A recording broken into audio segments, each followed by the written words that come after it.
Hello, everybody, and welcome to On to the Next. That's the Friday night show live that we've decided to start doing, and where we're going to take your questions, where we're going to continue to check out different research angles, maybe even talk about some different cases. And so it'll be exciting to have this space kind of for those of us that were in the live on Tuesday and had questions and we're asking questions. This is a chance for us to kind of finish out those questions or even start new questions for the next live. So I just want to say thanks to everybody who has already joined us. Not sure how late we will go. Maybe an hour or less, even. It really depends on how well the conversation is moving along. So I just wanted to give a shout out to the people that are here. Lord Bucco, thanks for showing up early.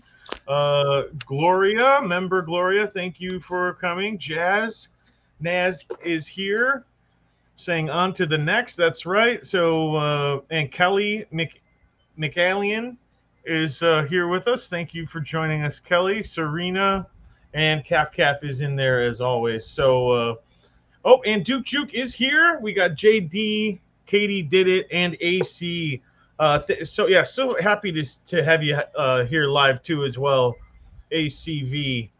And Duke Juke is here. I think Duke might have some stuff to talk about the bones and the barrels, and if we get to that, that's cool with me too. So um, great to have everybody in the chat, and so keep those questions coming. If you guys have questions for us here on the panel, don't hesitate. That's kind of what this time is for. Just kind of um, an open forum to interact with you guys and to talk and kind of build some new projects. Maybe we'll see what happens. I'm kind of excited about it.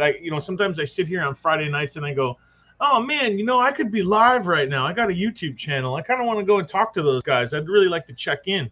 So it's kind of like a check in with the crew, check in with you guys, the members, and everybody else in chat. Like JD, member JD, and so I just want to first introduce the panel who we got here tonight with us, and we will start with Calf. And welcome, Calf, first. Welcome, Calf. How are you? Yeah, good. How are you? Pretty good. It's lucky that it's your Friday night. It's like early Saturday morning here. It is early Saturday morning, so I appreciate you setting your alarm, Calf. You're a real trooper. Thanks. Yeah. Yeah, Now it's going fall to in be line, good. soldier. No, I'm just kidding. Now fall in line. So, yeah, I'm just joking. So, you got any topics you want to talk about tonight, Calf? You have anything, or you just here to see what's what? I don't know. The other day, Wednesday, when people were asking a lot of questions, there was a few that didn't get addressed. So I don't know. I'm all in for answering questions if I can, or help to answer some. Absolutely. All right, sounds fun. Um, yeah, that's it really. Okay, cool. Well, on to the next, and we will on to Brian, and welcome, Brian. How are you doing? Good. How are you? Feeling great. Feeling great. Kind of excited to start a new live, do something different, and kind of interact with people out in chat. So we already got a first question from JD. But first, is there anything that you have on the docket tonight, Brian? Any burning questions that you might want to dig into? I do not actually. No. not Okay. not off the top of my head. I'm sure there'll be some in chat. So get ready. Maybe you want to read this one first while we introduce Kel. Uh, well, Kel, welcome. Good morning. Good morning. So yes, Calf, I agree. It's very early, and I'm actually out on a holiday with my husband, sitting on the floor of this room that we're in, and in the hills down south. So very interesting. Is it safe down there? It is Just a very little safe joke. down here. But Just a little. Maybe you went for just a joke. Oh yeah, yeah. Well, that sounds awesome. I wish I was at the hotel, broadcasting live from the bathroom floor. Maybe not, but I appreciate your dedication, Kel. It's quite impressive. So extra thank you to you for thank you for tuning in and helping me make this Friday night live thing, Saturday morning thing work. So I guess we got the first question That's already. fine. Unless is there an area that you want to talk about, Kel?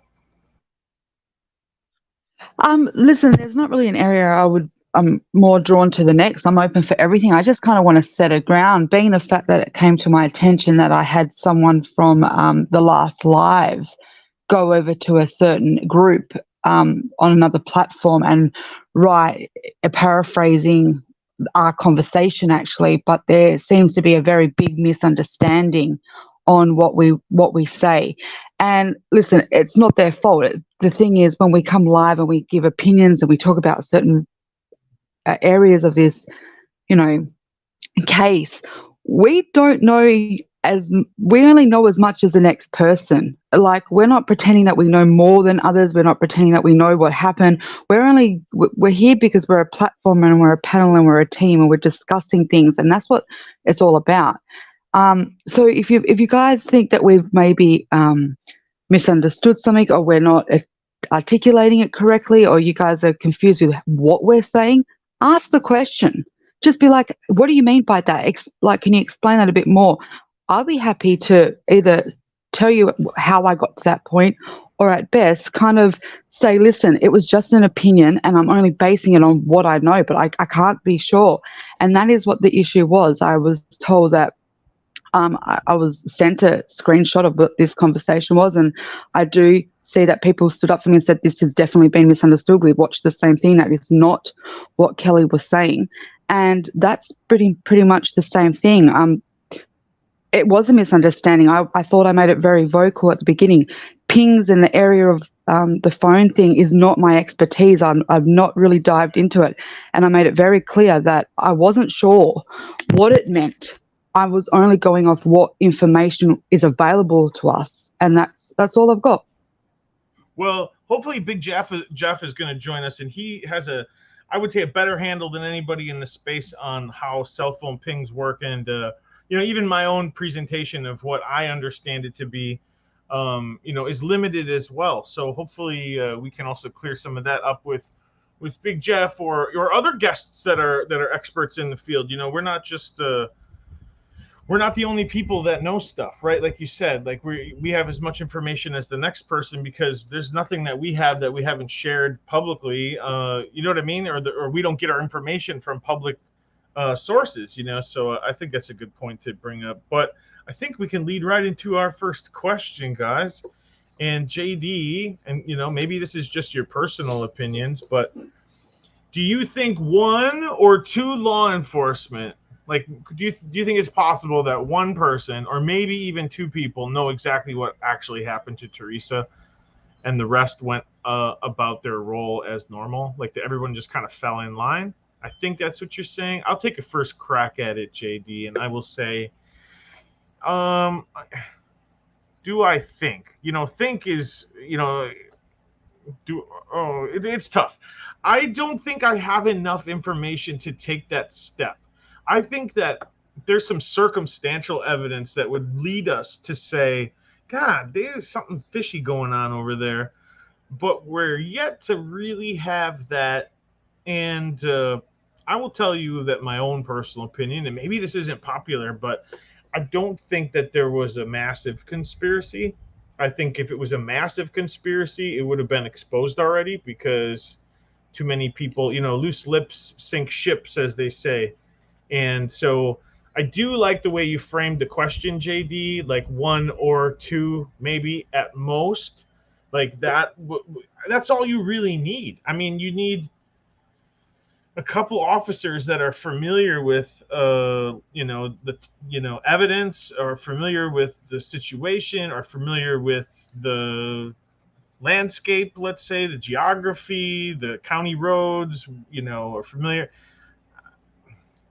I think it's possible, but I don't have that.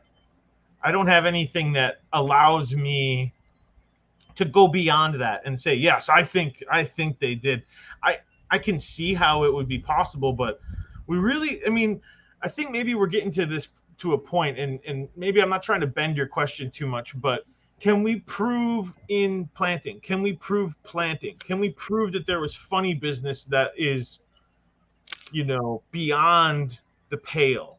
And I think if we could do that, then we could undermine the case, in another sense. So I hope I want you guys, everybody else, to chime in on that one as well, because I think I think JD would like to know what you guys all think of that question.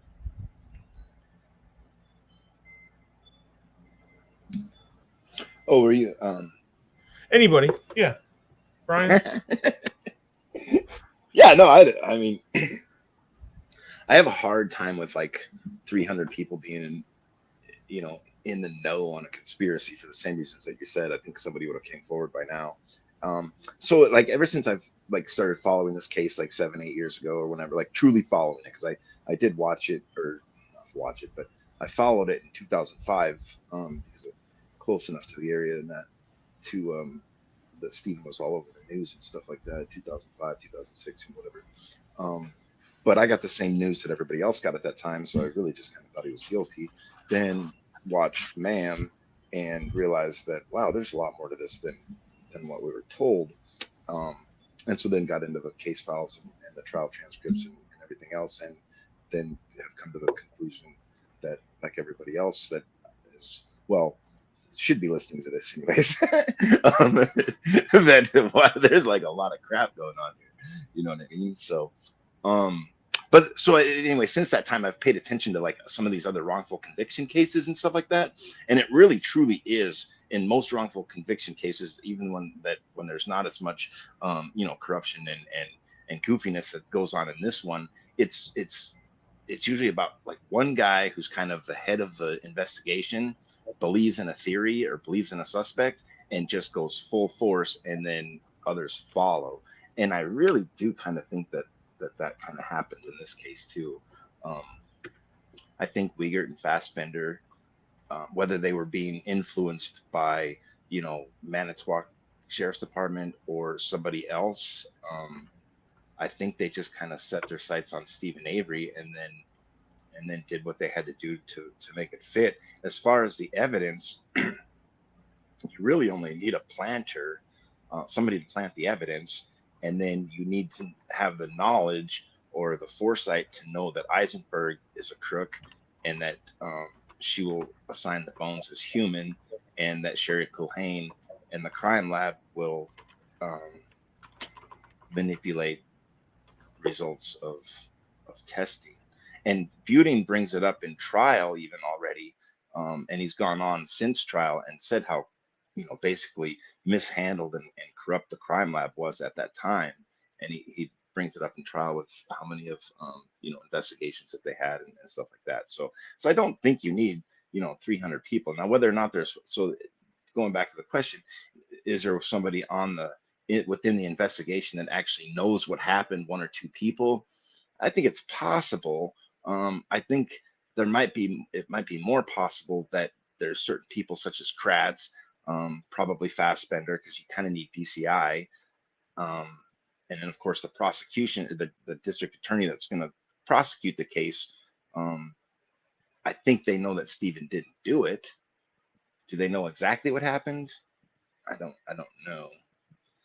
I can't get past the timing of it. So that's kind of where I always kind of get stuck with the whole timing of it, and how perfect the whole crime was just to set up Stephen to begin with. If you compare, I've always thought there was answers in the 85 case, you know what I mean? I still feel that the answers in the 85 case, if the entire truth about the 85 case came out, the 2005 murder case would be a little bit easier to solve. I mean, they had to bring Stephen to Penny Bernstein in 1985, and then they had to convince 16 people that a jury that 16 people basically lied and Stephen Avery wasn't, whereas receipts and their testimony said that he was, in order to convict him. In 2005, I mean, he's got an appointment with Teresa Hallbach, and an appointment that Stephen never denies. So the victim in this case is already, you know what I mean? Like they don't have to pull too many strings to make that happen. But anyways. Does that kind of answer the question? I mean, I don't think that, I don't know if one or two people even have to know. I think just one or two people need to be influenced enough to, being Kratz and Fassbender and maybe a few others that hey, listen, Stephen Avery's going to go down for this crime, whether he did it or not. And they just wouldn't made it happen. Yeah.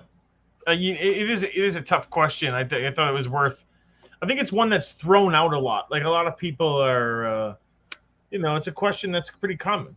And so I think it's fair to address it. Cal or Calf, do you guys have anything? Well, I've always thought that once the RAV was found on the property, that they just presumed, it was Stephen really from that point, right? Because it was planted there, and that Teresa was probably deceased. Right, but how did they know that? How did they know that? Because what if Teresa had been at a friend's house or something, and then she calls later and says, "Oh, yeah, my car broke down. I left it on the side of the road. I've been staying at a friend's house or whatever." Like, so the cops must have known she was deceased, right? Well, I don't know if they necessarily knew that right on the 5th, though, when they found the RAV. Yeah, that's what I'm talking about. I mean, there's a call with Link where Link's like, well, it doesn't mean he did it, but all right, I'll be there shortly. I think he was in like yeah, like that and they had no way of really knowing that because they've only just come across the RAV. But right. But what if she wasn't deceased? But it's like they knew that. No, I 100% agree with. I 100% agree with you because, like for me, I feel like there's a turning point in the investigation between like the 5th and the 7th. Now I know a lot of people think Cuss Road was huge, and it may have been because obviously we don't know. Cuss Road's what they documented on the 7th, but so maybe that's it. I don't know, but there's like a change in the investigation from the 5th to like maybe the evening of the 6th and into the 7th, and then all of a sudden all the evidence that they've been looking for supposedly for 3 days just pops up like all in the same day, right there on the salvage yard. And they on the 8th they still don't have the blood back from the RAV or anything, so all they truly have is the RAV. But then all of a sudden on the 8th they've got her cell phone in the burn pit, they've got bones in the burn barrel, I think they've got, maybe not quite, that was like a week later, but they've got the license plates. They find the key. They find all this stuff. Bones in the burn pit, of course. On the 8th, I was thinking of Jassy burn barrel, but I don't think that was. I think that was later. Anyways, they find all this stuff on the 8th. You know what I mean? But there seems to be a true turn in the investigation right around the late. If you listen to enough of the dispatch calls and stuff like that on the 6th and the 7th, like they're looking, but they can't find anything. You know what I mean? And so, I don't know. Like they were definitely focused on Stephen Avery. Don't get me wrong, right? Because they they've got other suspects at the time. They interviewed Brendan on November 6th.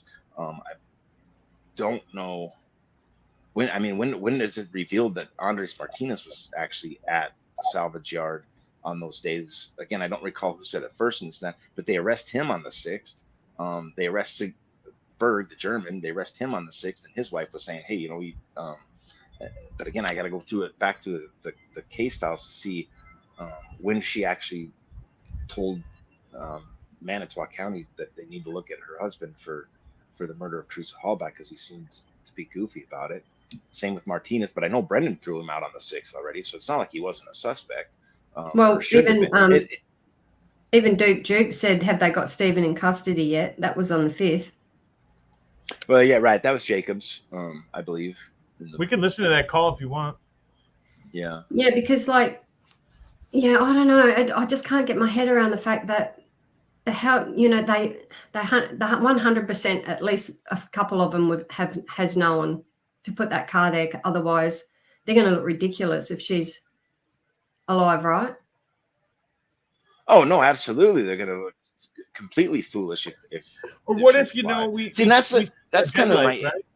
What if there was a small accident and she bumped her head and she's walking through the field and she's trying to find someone to help her? You know what I mean? Like you don't actually know until you know, right?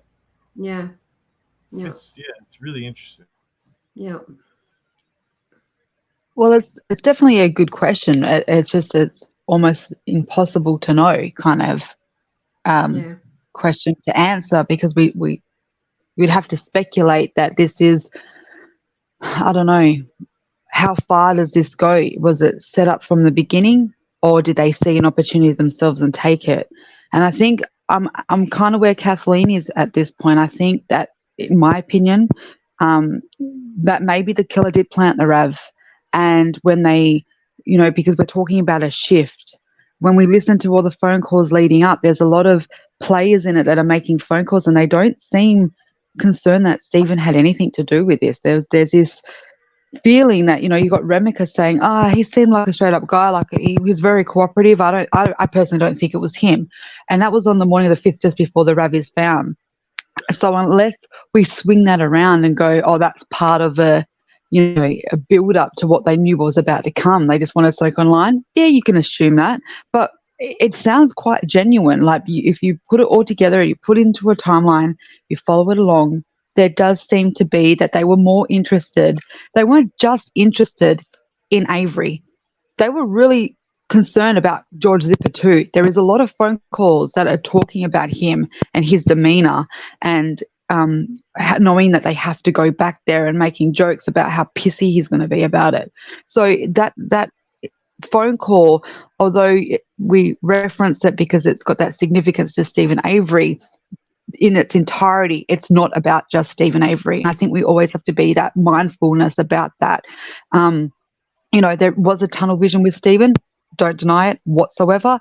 But like Brian just said, it's a matter of when that turning point happened, when that moment of shift happened. And I don't know where it got captured. And I think that's the same that me and Brian, and I think Kath has been looking at before. You got to remember, Bobby Dassey was a person of interest very early on as well. They had him in their grasp for a while, and then there's a turning point where he gets dropped, and we've been trying to find where and how. Why did he get ruled out? What did they see or not see that ruled him out, that they kind of was like, nope, not him, when he was up there potentially with Stephen and the others right up until a certain point. So little things like that. So the question, do I think that maybe one or two? Yeah, I think, like Brian said, I think that if anything, that there's one or two that might have helped lead a certain direction. But in my opinion, I don't think, in my opinion, at this standpoint, anyone knows who actually killed Teresa. They might have suspicions, but I don't think they allowed themselves to get into another Gregory Allen situation where they would follow it all the way through till they knew who it was and then hide it. They can't risk that being exposed. So they're safer to get to a point and go, fuck, maybe it wasn't Stephen, but let's not go any further with this, because if we put any documents together that can be found later and it exposes us that we did start noticing something different, we are not risking that again. So I think, if anything, they stopped themselves. They physically stopped themselves from developing the truth.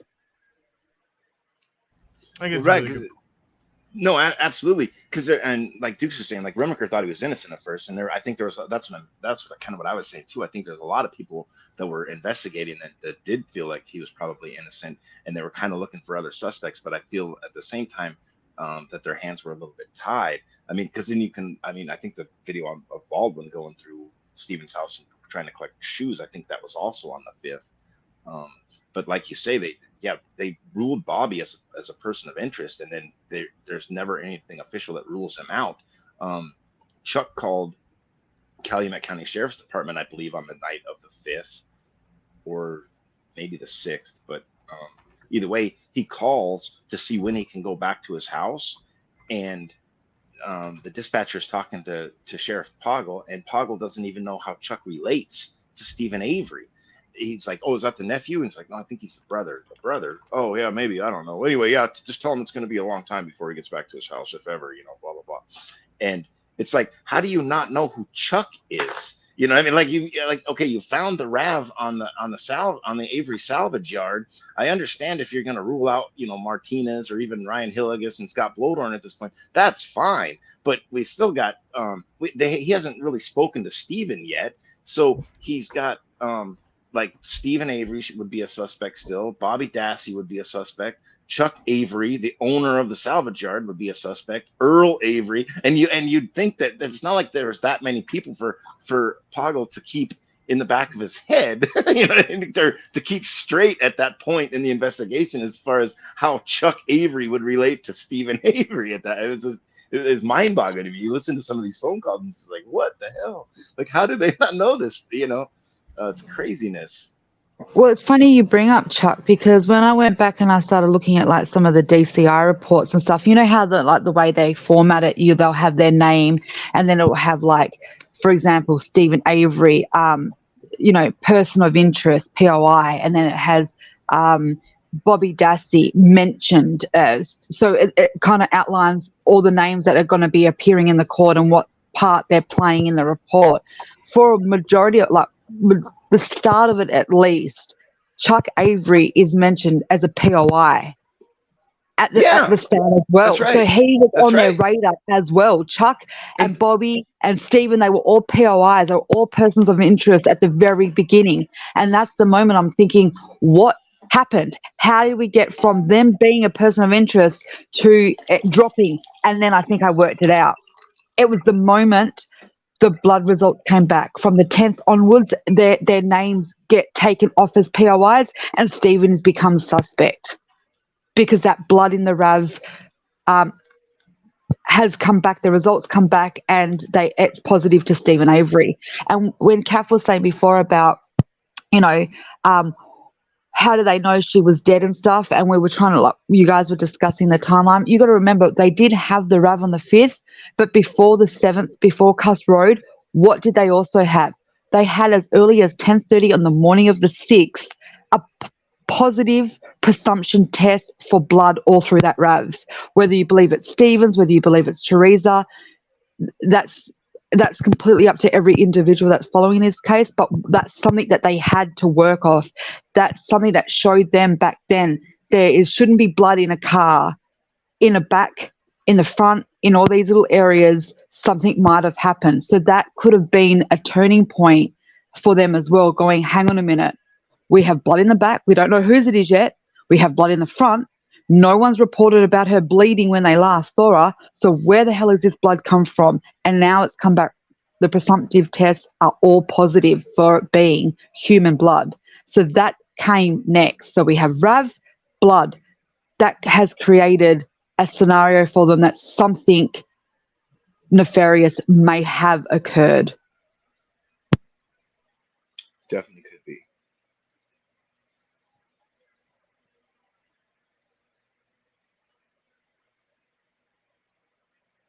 You know, I kind of want to take this question. It's not a question; it's a comment from Duke. Duke 11. I'll just call you Duke by short sometimes. I hope you don't mind. So, Pam of God knew where she was going. Like I know that this is like a long held. I'm gonna try to be as diplomatic as I can, because I've really and you know what? I'm not saying you have to listen to my opinion. You don't have to change your opinion. This is just Jeff's opinion. I have really been thinking on if I was going to go and search the salvage yard. Anywhere, any place. If you told me here's an acre of property, here's 100 acres of property, here's, search around the pond, whatever. The first thing I'm going to do is a perimeter search. And I think that's kind of standard. I haven't been able to speak to anybody like a professional searcher, but from the conversations I've come across, people say you're going to want to do a perimeter search first, and you're going to want to work your way in slowly. That way you don't miss anything.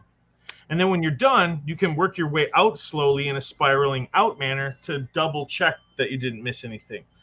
And so the point that I'm getting is that I kind of think Pam of God would have, and I know this is touchy, but I kind of think I would have found it as fast, if not faster, than Pam of God. just because of how, oh, I'm going to do a perimeter search. What are those cars over there by that pond? Why don't we cross that off our list first, and then we'll go to the main part. And it's straight right down. Like when you come past Chuck's house, you just keep going straight, keep going straight, keep going straight. And that's where those 20, 30 cars over by where the RAV were located. So I'm not trying to be a contrarian. I'm just trying to be honest as I can with myself and what we unsubscribe. Duke's like unsubscribe. Yeah, I mean, I know it's a touchy thing. And believe me, I said that, but I set you up with this. But this is where I personally am. This is where my brain is, which means Pam doesn't have to have previous knowledge. She just needs to be told, yeah, go do a perimeter search and work your way in. Boom.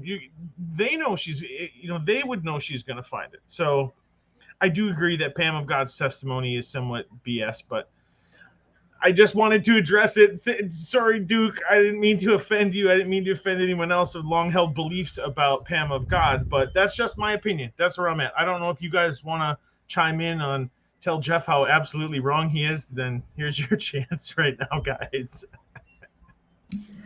Yeah, I don't know about that one. I just feel like maybe she was a seed was planted. Like no one straight up said go to that spot as such.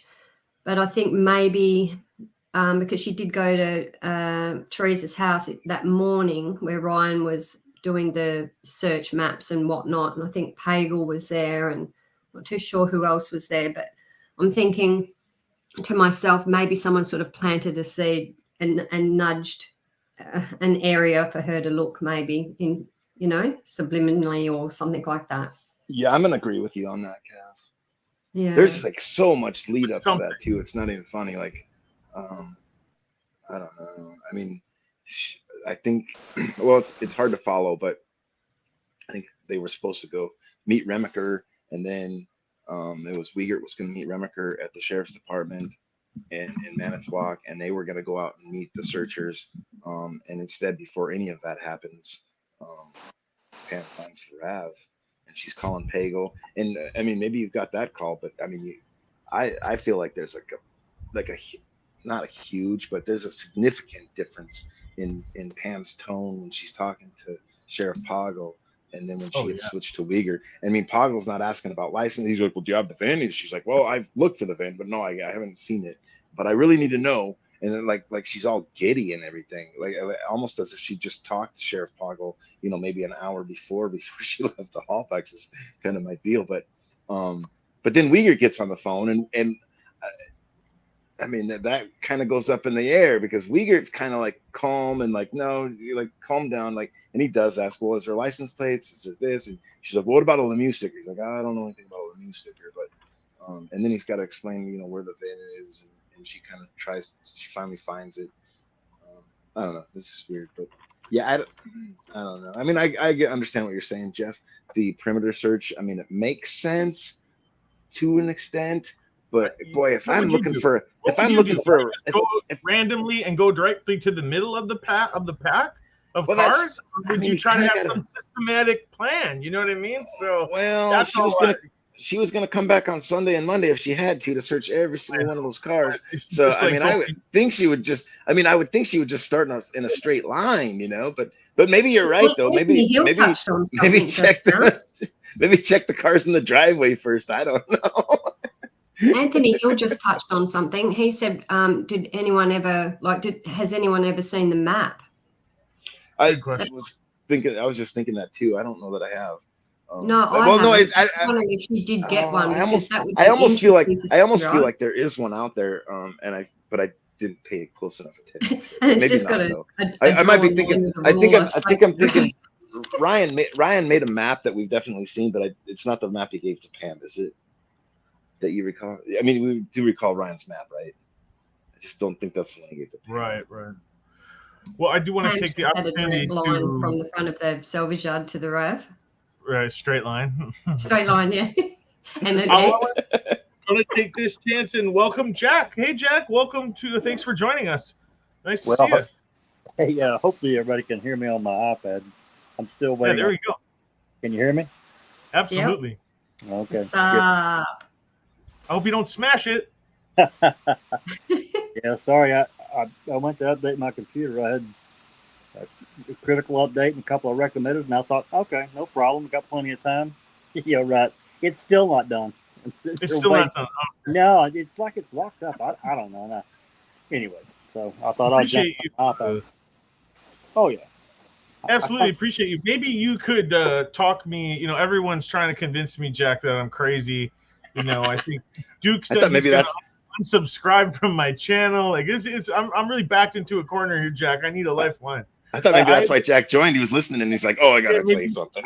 you gotta correct me here. But I've been stuck on this idea that, you know, where the RAV was found, if I was going to do a search of any property, the first thing I would do would go walk the perimeter and then work my way in from there. Meaning, someone could have told her to do that. You know what I mean? Pagel could have said, okay, so what you want to do when you get there is just do a perimeter search, but be really thorough and take your time.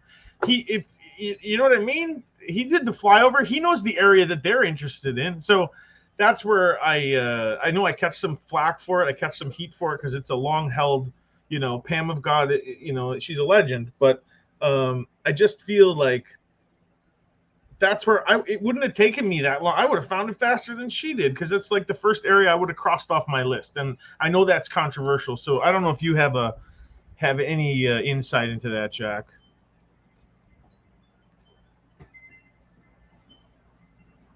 Jack. Oh, hey, guess what, guys? Guess what, guys? We got somebody else joining us. We got Big Jeff. Oh, that's amazing. Hey, look at your Pam of God. screen. Talking about Pam of God. Look at your screen. Oh my God! Look who it is. Perfect. Look who's backing me up.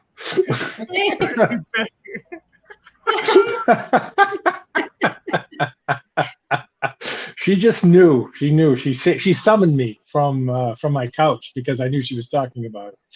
Absolutely. Well, maybe you could take the question then, Big Jeff. Am I off my rocker to think that she might have just done a perimeter search first, and maybe it's not that miraculous? Oh my God! Did I just commit a sin?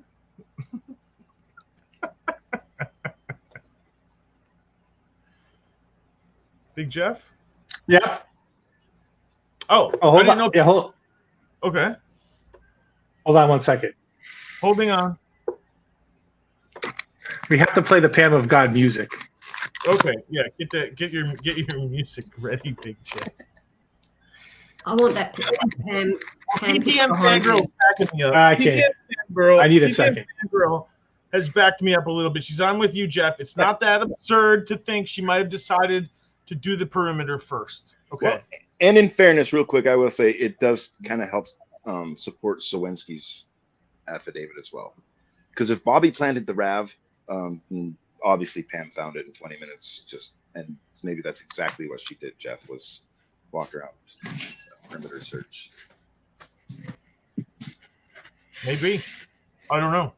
Well, I'm just saying I don't think Bobby or anybody, if Sawinski saw Bobby pushing the RAV onto the property the morning of the 5th, I don't think anybody from that group would have, told Pago or Pam or anyone else. Also, too, the RAV was. Travis just said in the comments that she didn't testify to that. That she started on the perimeter. She didn't testify to that, as I recall. We started with perimeter search. She didn't say that. So, no. That is strong. She didn't say anything about having a map either, did she? She didn't say, I was given a map and so I will follow that. She didn't say that either. I'm pretty sure she did. I'm pretty sure she said that she was given, she admitted, because she actually took the full blame, if I remember correctly. She said, I asked Ryan for a map. I asked Ryan for the camera, and I asked one of the gentlemen, Ryan, for a phone because I left it all at home, including my glasses or something on those lines. So a lot of people were like, back in the beginning, everyone assumed that it was Ryan that was kind of pushing her. But when you read the transcript, it's actually her taking the full responsibility, going, no, he didn't offer it to me. I'm the one that asked for it all. Right. Yeah, I'd have to reread her, her court testimony. I can't remember, but yeah. Okay, great. Thanks for that, Cal. Big Jeff, you got the music. You got the music queued up now.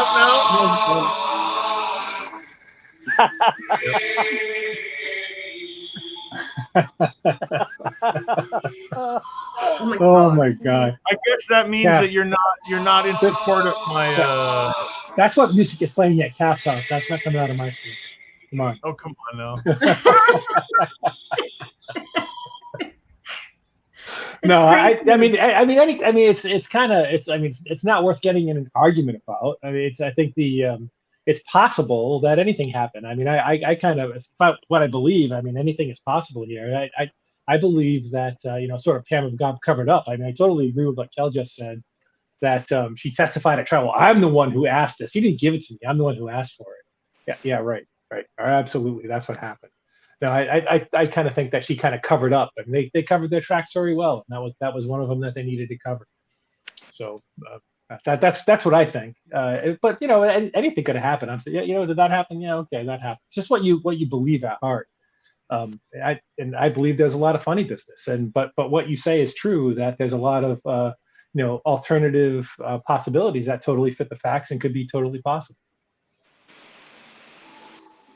Yeah, true.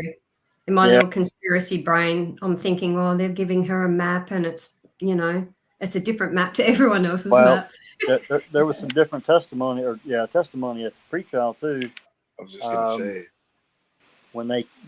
because she talked about her going to the house, and she asked about has anyone searched the Avery salvage yard?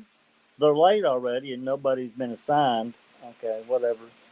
And then she was given a map, cell phone number for Poggle, and all that shit. I think that's in the pre-trial. It's been too long since I've read it. It seems like that's right. She couldn't remember how many doors there were on the car. Nope, she couldn't. Right. Oh, that's what I just listened to that call too. That's the part of the call when she calls. Being a former dispatcher, I can tell you this. She calls Saturday morning and she calls the dispatcher and says, "Yeah, Mr. Pagel, please." And the dispatcher's like, "Oh yeah, let me get him." Yeah. Oh shit.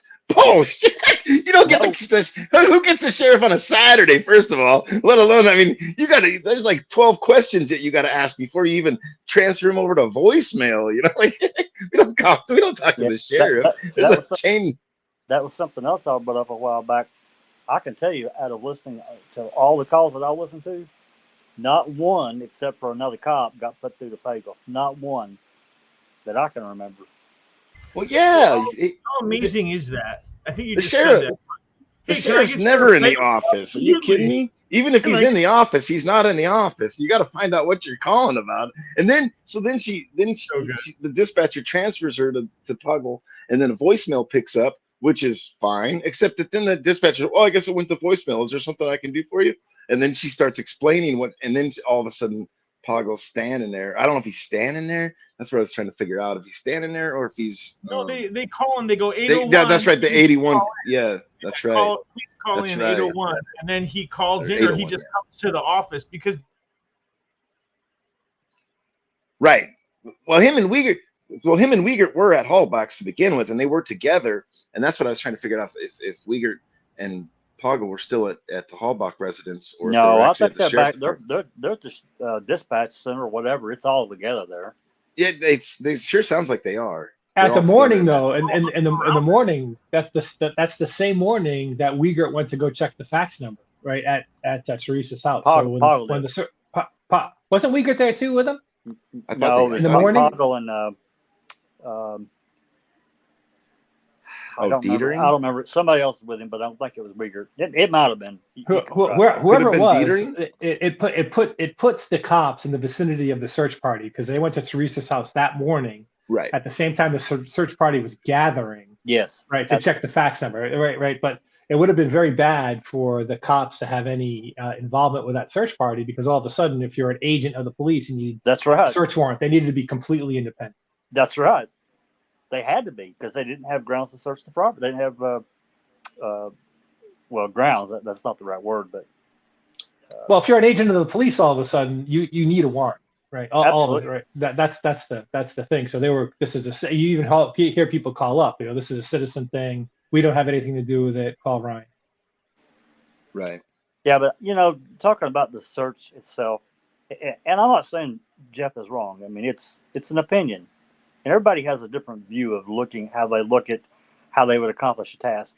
She didn't know there was almost 4,000 cars on that lot. Maybe in her mind, this was the best way to do it. I'm just talking about what I do. I would have came out of that door and started straight down that damn road. That's me. And then if I wanted to, choose a row, okay, so be it. But I probably would have made right out the gate, right there where the cars were parked. The junk cars were right there. And probably had maybe a few cars. I don't know if there's any cars there for sale. I don't remember, but there probably was. But that's me.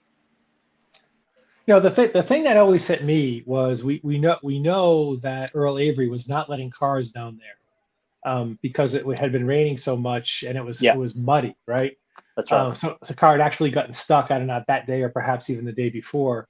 Beach. I'd like to see how much. Yeah, but Beach was not allowed to bring his car down there. Is that who was? That's Teresa's cousin, right? Beach. No, they I think they did take their car and almost got stuck, or maybe it was somebody. Yeah. But I can see to avoid the mud. But let me check where there's not the mud, and that was certainly up on the hill, right?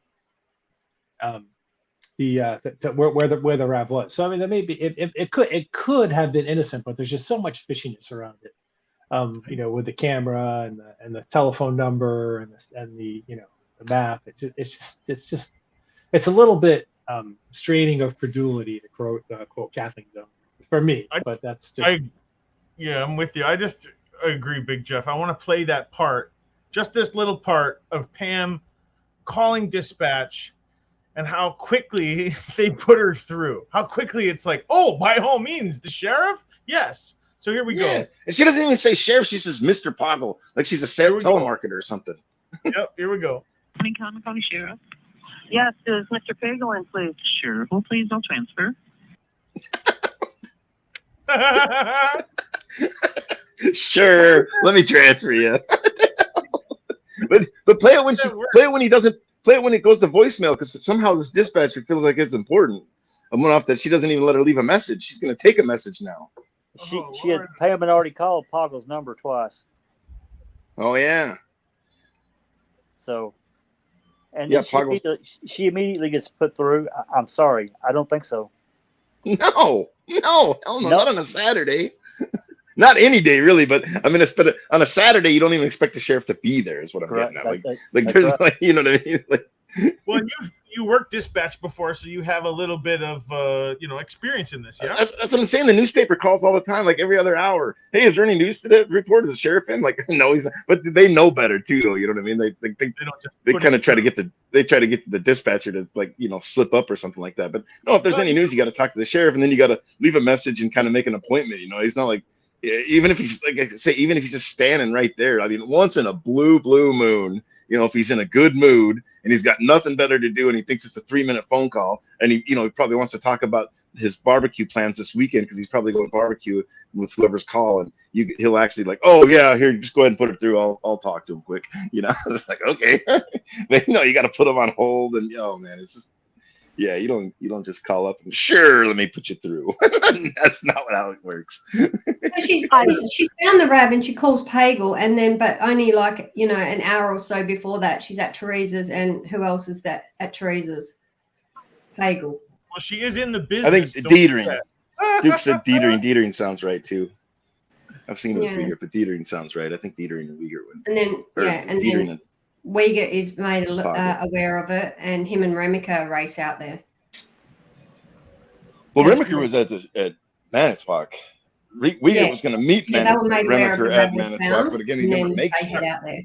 Remika was on the way, right? Because Remika was the change of plans call, right? Yeah. Well, Uyghur was going to meet over at the MTSO. But then that boss has got to change the plans. He's got something else he wants us to do. Mm-hmm. Interesting. Does anyone ever has this been addressed from everyone on the panel and even people in chat who they believe the boss reference was about? Oh, I think that was Poggle, It Poggle. almost has to be. Yeah. and which could have very well came from Kratz and Kratz. He was talking about God too, you know. No, I think it could have come from Kratz, but Pagel would have passed it along, and they would have. Sure. I think they would be referring to Pagel as the boss. But who is Remiker's boss? Oh well, Remiker's MTSO. That's sure. Well, he says boss, doesn't he? So maybe Well, he's talking about it was it was Wiegert that had to change the plans. He said his boss, Wiegert's boss. Right, and Wiegert's boss is Pagel, right? That's right. Yeah. And he Okay, gets well, there you go. and he's the one that Pam of God has the direct phone line to, Yes, and he had just come from Teresa's residence as well after Pam. So they're there together. She finds the RAV. She contacts him. Yeah, there's one more part. plans. There's one more part of that call, that Pam of God call. There's several parts that are weird, but just a little further in, because she's questioning the color, and she says, "I don't want to put the." Oh yeah, the what? Oh yeah, Yeah.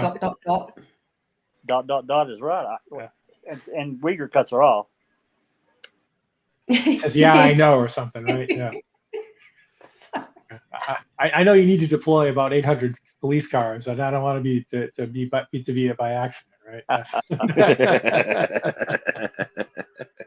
Yeah. Yeah, because they were standing by pretty quick. Don't want any on a Saturday. TTM Fangirl's on fire with the comments. That's the PI that doesn't know where a VIN number is on a car, huh? You're a private investigator and you're oblivious to these basic. I don't know. I think you have a point. And TTM Fangirl had another really good question. Let me see if I can put it back up. And that was, maybe I lost it. Sorry about. Oh, what I really want to know is, did Pam of God and Colleen have the same hairstylist for the trial? Okay, we need a little comic relief. That was a good one. That's so funny. Oh my god. Any other questions? There's a lot of questions. I'm trying to get to them, guys, as best I can. ACV keeps commenting, and I agree 100%. I mean, you really just need one. That's what I'm saying. I started comparing, watching all these other, wrongful conviction cases, and started paying attention, after watching MAM and stuff like that. And really, you just need one guy. And yeah, I do kind of think that the planter is somehow close to the investigation. Just tipping off one person, like, I think that car's there, and it's got to be a trust with one person. They just need. That kind of goes with the comment by ACV or ACV. That's what I'm saying. Frame job only require one person. Now it goes back to the earlier question that we had about could one or two law enforcement really handle this. And there was a comment up I had before, and I think it kind of the paraphrasing was, is it better to kind of make it happen or let it happen? And I think if you're really good at the frame job, you kind of want to let things unfold. You don't want to force too much, right? You kind of just want to this and let things happen. So I thought that was a pretty interesting comment earlier. Right. No, I do too, and that's what I was kind of getting at earlier. When so you find the RAV on the 5th, and then you've got 200 people searching with dogs and everything else from the 5th to the 6th through the 7th, and then finally on the 8th. You think some of these guys got to be starting to think like, dude, by midday on the 6th. I understand it's a large area, but it's like, man, we got nothing. Are we sure this guy did it? We got nothing. And I feel like there's like that turning point in the investigation, and I think that's the kind of the turning point of whoever, and again, whoever wanted, truly needed Steven to go down for this. Like all of a sudden, there's got to be some sort of panic in that, and then that's when they call Bushman and everything else. And again, I don't know if it's Cuss Road, but I believe something happened on the 7th. Oh, there's no doubt. There's no doubt in my mind. No one will ever convince me otherwise. There's just no way. Happened on the 7th? Absolutely. Yeah, had to. At Cuss Road. at Cuss Road. Right. Absolutely. 100%. 100%. Oh, Why JD not has let a the dogs really in, right? interesting. JD has a really interesting kind of spin on that calls to Pagel's phone. I think, or Pagel's mobile was never answered, as it was used as a warning to expect the call. And then it's kind of an interesting idea. That's brilliant. I think that's brilliant. I mean, Well, yeah, I think that's very, very believable. because Yeah, they knew the call needed to be recorded. That's right. And if it went directly to his cell phone, it wouldn't have been. Yep. Oh yeah, yeah. Pig, he must have been standing there at the dispatch, like, oh, I can't answer this on my cell phone. So when she calls, put her through. Well, yeah. I mean, it's kind of like seemed like that's exactly how it went. Can't prove that, obviously, but Right. And no, ACV makes another point. Yeah, no, the change of plans call is absolutely huge because, again, she's reported missing on the 3rd. They've talked to Steven. They've talked to Steven again on the 4th. They've done a quick search of his trailer. Remaker and Link, like, he was cooperative, didn't find anything. I mean, on the morning of the 5th, like, they have no reason to go back and talk to Stephen Avery. For what? They've already talked to him twice. The one guy they haven't talked to, who was completely uncooperative, George Zipper. So, like, okay, let's go back and talk to him again. Like, they didn't really. It doesn't seem to me that they really thought that. Well, they did at first. Remaker thought. I mean, he's like calling DCI, seeing if he can ping our phone inside because he thinks that Zipper's got her like hold up inside of that on the 3rd already. I believe it was the 3rd before they made contact and stuff. But yeah, no, that change of plans and it's huge. I can pull that. Well, there was that one part that I stew on. We mentioned earlier about Remaker saying, well, I think one of the Remaker says, I don't think he had anything to do with it. I just don't think he had anything to do with it. Now Zipper, he's a shady character. No, you know who he said? Blowdorn. He said that Blowdorn he thought was very sus. Well, Herman said it. Remaker. Remaker agreed with. Yeah, right. Herman agreed with Remaker, but Remaker agreed with Herman. But Remaker said that Zipper was kind of a shady character, and then Herman said, "Well, did you see that roommate on the news last night? He's a shady." Or I don't know if he said shady. Yeah, that's right. You know, and right. Remaker might have actually said he was a shady character, but Herman's the one that actually brought up Blowdorn first. He saw him on TV. Remaker, he's like, "You see that roommate on the news?" Yeah, or TV. Yeah. So I thought that was interesting because I heard it the same way you did, Big Jeff. The first few times I thought it was Remaker, and all of a sudden, oh my God, that was Herman. Herman said that to Remaker. JJ Falk Jr. here has an interesting, kind of alternative to searching. He said, wouldn't you start at Steven's trailer and then go down that way? If you really thought that you're looking at it from Steven's point of view and you're trying to hide the Rev, right? That's kind of an interesting. If you knew where it was. Yeah. It is, but then there's the next thing. If Travis is in the chat, this is a good question because I think we've discussed this privately before. And it's to my understanding, that probably would have been off the grounds because that's a residential area, which is more private. Elle doesn't have permission to give anyone from the public permission to snoop around someone's residence, and especially not Stevens. He doesn't own that. His trailer, he doesn't reside in that trailer. I think he meant when he gave permission, it's only to the public part, which is the pit, because that's the business part of it that any public can go at any time. I don't think there would be like a legality reason to be going anywhere near someone's private residence to snoop, because that is where you need a warrant. You can't just go into someone's property and go, found it, without probable cause. So I think it's a great question, and definitely if Travis is around to answer that, but I don't think the public would be allowed to be walking around all these people's homes, looking around and into their windows or such, or even just around their perimeter, because that's their private property, versus the pit, which is a local public business area. People would be allowed to drive in, look for parts, go into it. So if he's here, that'd be awesome if he could answer that. Yeah, well, I have an important question for the panel. I mean, I think ACV has asked so many has like posted so many insightful comments about like frame jobs and planting. I'm wondering if this picture is a ruse and AC actually stands for Andrew Coburn. What is the panel? I don't know. I think ACV's been around long. I think he's too good at frame jobs. I don't know. I think it stands for Andrew Coburn.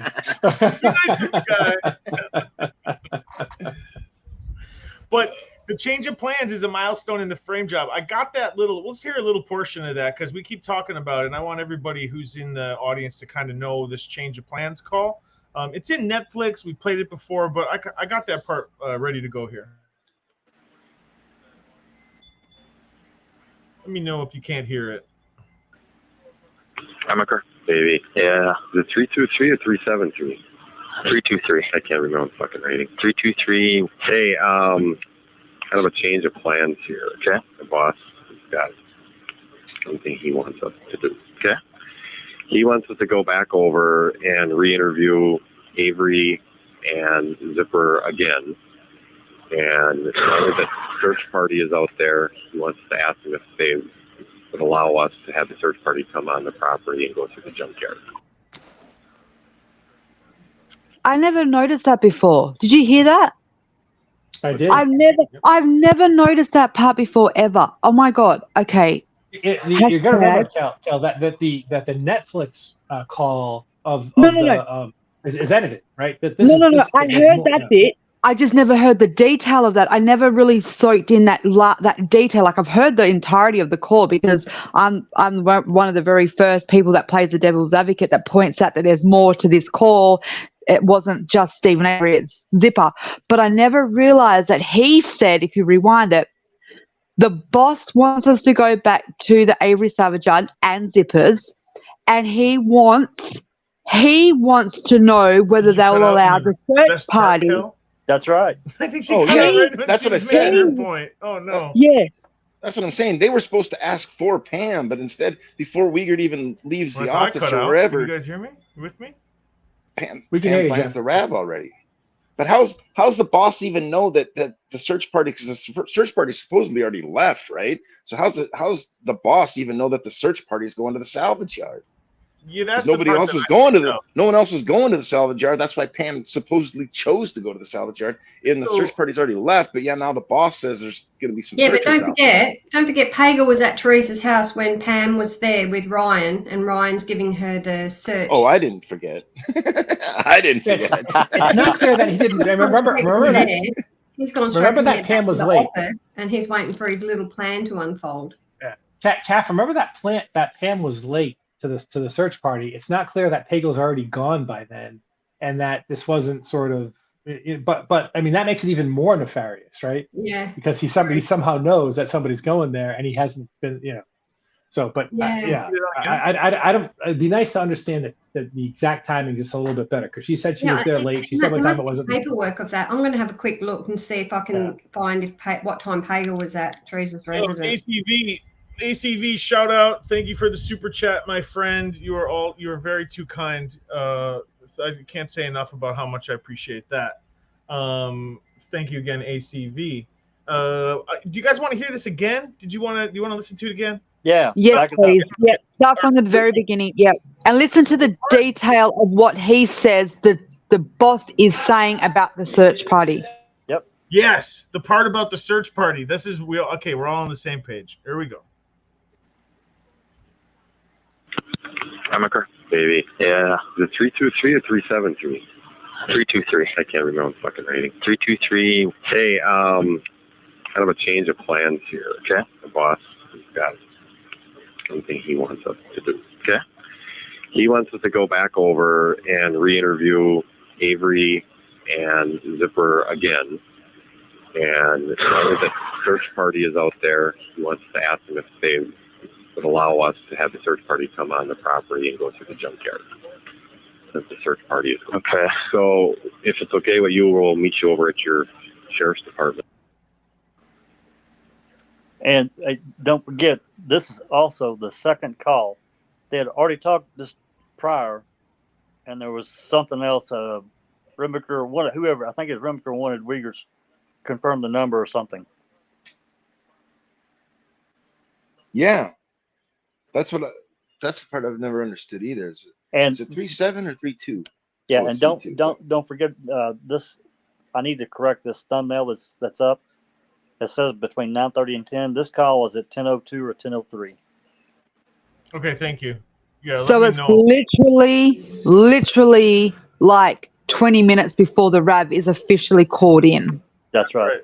20 minutes before, he's saying, "Can you go out there? Wink, wink, nudge, nudge. Something might happen." Well, but didn't they know that Stephen was going to be in Crivets on Saturday anyways? Could be wrong on that, but I mean, it seems like maybe it was a secret. I don't know. I don't think it was a secret. I don't know if that conversation happened. You know, when I don't know. That's a good question. I don't know.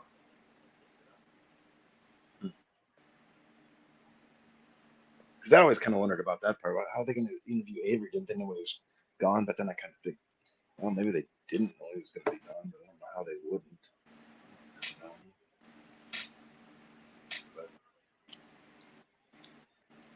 But that was the excuse they were supposed to go with. But Pam didn't wait for anybody, so she just went and found it.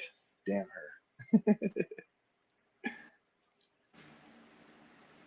So getting a lot of questions about Cuss Road here.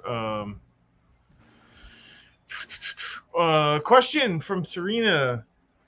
What does everyone think is in the back of the ambulance in the photo at Cuss Road? I haven't seen that photo in a long time. If anybody had it handy, I would put it up.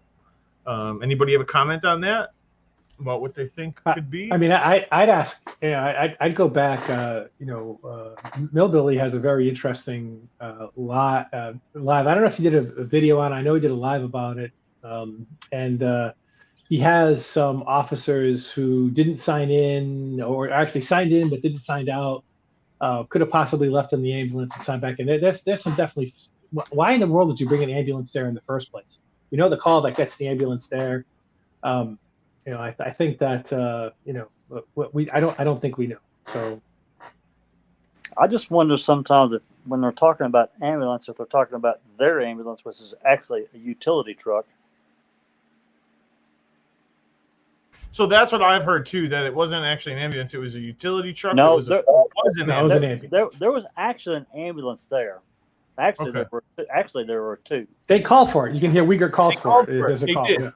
Is our ambulance is it free right now? Can you roll it on over here? I remember that. Right. Please talk about the flyover. Was the RAV there? I'm going to go rapid fire. I'm going to go around the circle and ask everybody, starting with Big Jeff. I've been through that flyover frame by frame, and I know McGill. So you can't see it there. So if the question is it visible from the frames that have been released, from the video that's been released? I don't think it's visible to the naked eye. I know Megillah Gorilla, who has really deep technical knowledge, did some literal signal processing, like some video signal processing. He believes it's there. I haven't. I looked at what he posted. There's certainly something in his video. I can't see it with the naked eye. I haven't done that signal processing. I can't confirm the validity. I think that even if it was there, it's certainly edited. The guilters like to say, well, they really found it there, but they were worried that that it might be ruled an illegal search and seizure, which is why they had to edit it out of there, and then they had to have Pam go find it. That's what the guilters say. It's certainly not visible to the naked eye in the footage that we have. Might it have been there? Yes, it might have been there. We don't know when the car was actually planted on the Avery salvage.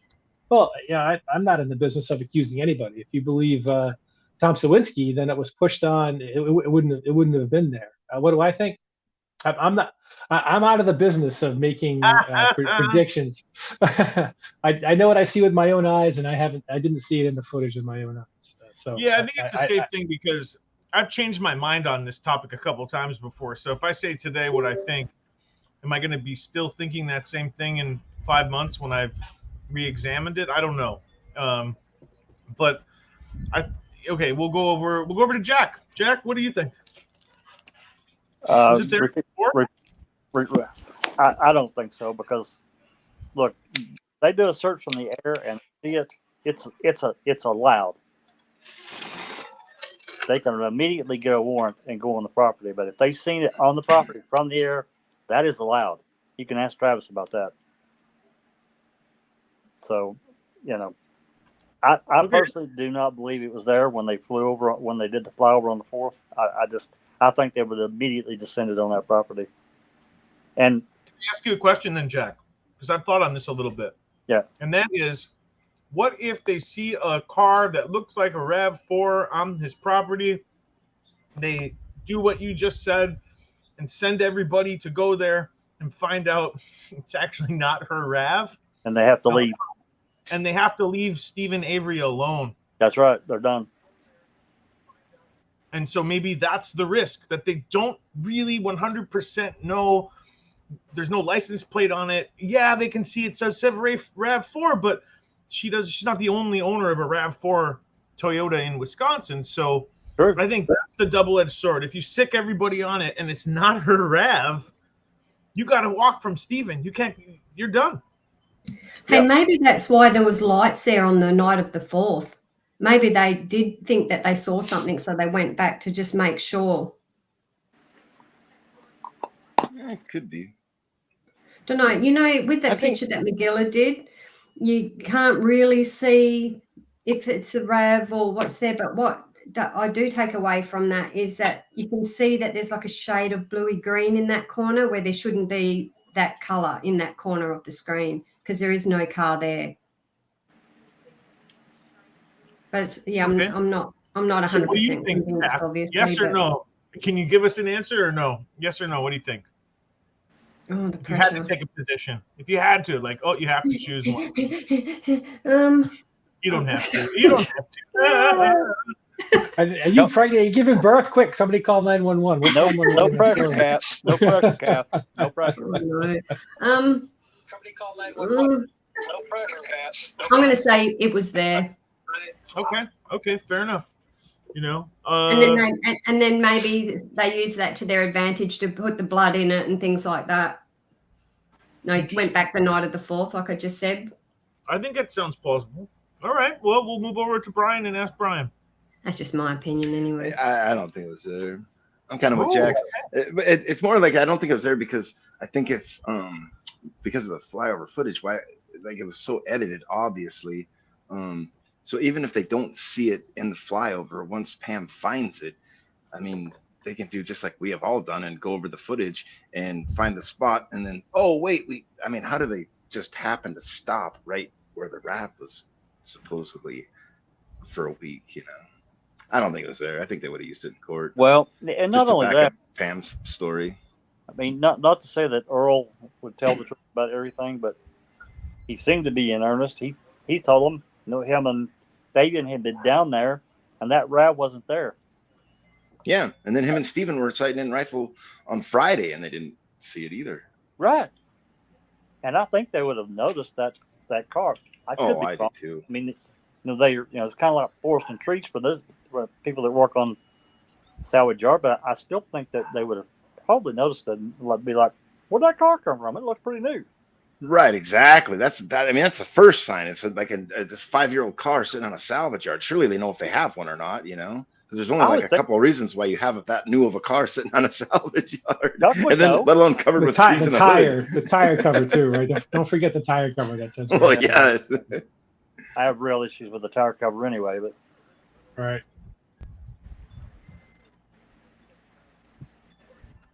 Well, getting back to this legality of this phone call, of what Kel was talking about a few minutes ago, it's working as an extension of a law enforcement officer. Because remember, prior to all this, the cops weren't interested in the searchers at all. They didn't want anything to do with it. That was handled by Ryan and Scott and the family and other people. There are other searchers too. I'm sure it wasn't just Ryan and Scott. I mean, they're the main ones, but they had no real interest in the searchers until the morning of the 5th. Then all of a sudden, when they needed them. Yeah. When they needed them. That's right.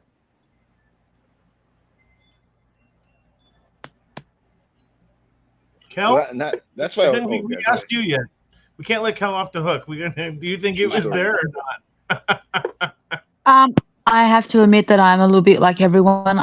You could ask me today and I can believe it's not there. You could ask me tomorrow and I will think it's there. If you're, as you've asked me right now, I'm with Kath. I think it's there. I have looked at the footage that especially McGilla had put together. There is something there. Whether you, I think the bit that I get stuck with is, am I confident that it's part of the flyover the 4th, which is where I get reassured that it most likely is, because there was a difference between the helicopter and the plane, and there is quite a significant difference in terms of the sounds and the viewing and stuff from the comparisons. So a lot of people say that most likely was the 4th. There is definitely something that tinges a color of green or blue that shines through that trees. You see that red car, and when we went back and we looked to see what could be reflecting that color, what else could be around that area that could be there instead of the RAV, and honestly there's nothing. It's surrounded by like whites and browns and reds. There's nothing that really shines that color. So I think, in fairness, it might be.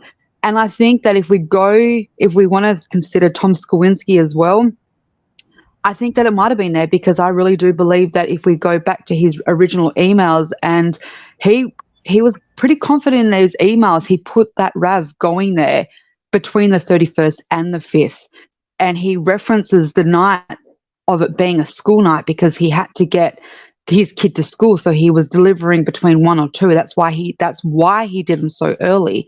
So if for it to be there on the 4th, that means that he might have seen it like he originally says, which was earlier through the week. Now I get the whole conception of, there was other people down there. There was Avery's down there. No one saw it, and I respect that. And that's a great point, a logical point, that it probably might not have just been there. But then I also have to remember on the flip side, that is, we've all now witnessed the monkey experiment. When you look for something, it can be right in front of you. When you're not looking for something, my apology, it's right in front of your eyes, and you're just not paying attention to your surroundings because you're not looking for it. You're focused in on something else. Well, the boys focused in on their shooting and it just didn't catch their eye. I don't know. But these are all the variables that come with this assumption. And I have to play my part, and that is, I am unsure. But as of today, I think there is a possibility it is there. Well, and I don't disagree with that. But there's one more element here that we've not talked about, and that's customers going through the Avery salvage yard. Would they have noticed it? I don't know. I would tend to think that they would, but then again, I don't really know their customer base. Anybody that walked up that direction for whatever reason, I have to consider that. I would have to think that someone, I don't know how busy these guys were. Apparently back then they were relatively busy. People looking for parts, this, that, and the other. That somebody would have said, would have asked Earl or what was back there though, Jack? Some old motorbikes, a couple of random pickup trucks, and a wagon. You know what I mean? Like if you're going like on the hill where the RAV was, on the hill where the RAV was. Yeah. And actually, that's where they put antique cars, if I remember. I mean, Stephen, right. They actually had like a use or a type of vehicle that they put in that spot, and that was, I think, like the older, like pre-1940s or something like that vehicle. So the old green truck that was parked a couple of cars down, that used to be Alan's old truck. Yeah, I know they try to put things in somewhat of an order so that would be like Big Jeff's talking about. I don't really know all the vehicles that were up there. I know down at the end there, I mean, straight down from the crusher, there was some old motorcycles, and as you rounded the curve, there was a bunch of older fucking cars. So again, I don't know how many people really walked that direction. I don't. Didn't Pam say that she started to get a bit scared on the phone because she said that there was some people there, some men watching her? Well, she said she didn't know if they were. Yeah, she threw that out there, being frightened. I'm thinking, well, what are you frightened for? You got permission to be on the property. What would you be afraid of? Well, so there's people, business as usual. So they're all up there, looking for car parts. So she wasn't alone up there. There was a group of 3 guys, Spanish guys, I think. Yeah. So, and we've got their names, but Well, and who were the other searchers supposed to call if they had found something? Did they also have a direct line to Mr. Pagel? Not that we're aware of. We don't Exactly. know. We've not been told any of that at all.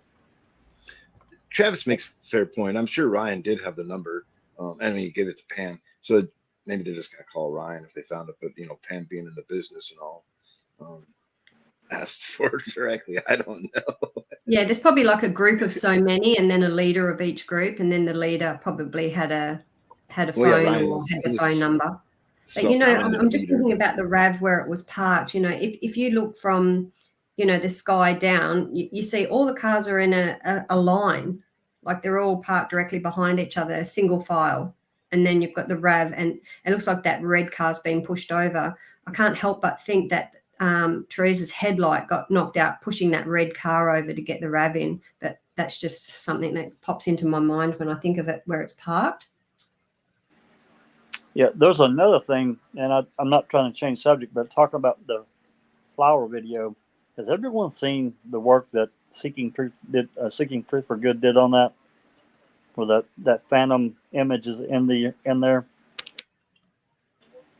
Oh yeah, is that the one? I think so. Big Jeff Yeah, gave you can see someone. McGill It looks like credit, but someone is running was Seeking away Truth. from the scene or walking quickly. That one. Yeah. The raindrop one, that one, the one that turns out to be a raindrop from the flyover video. I don't know what it is. I don't know what it is.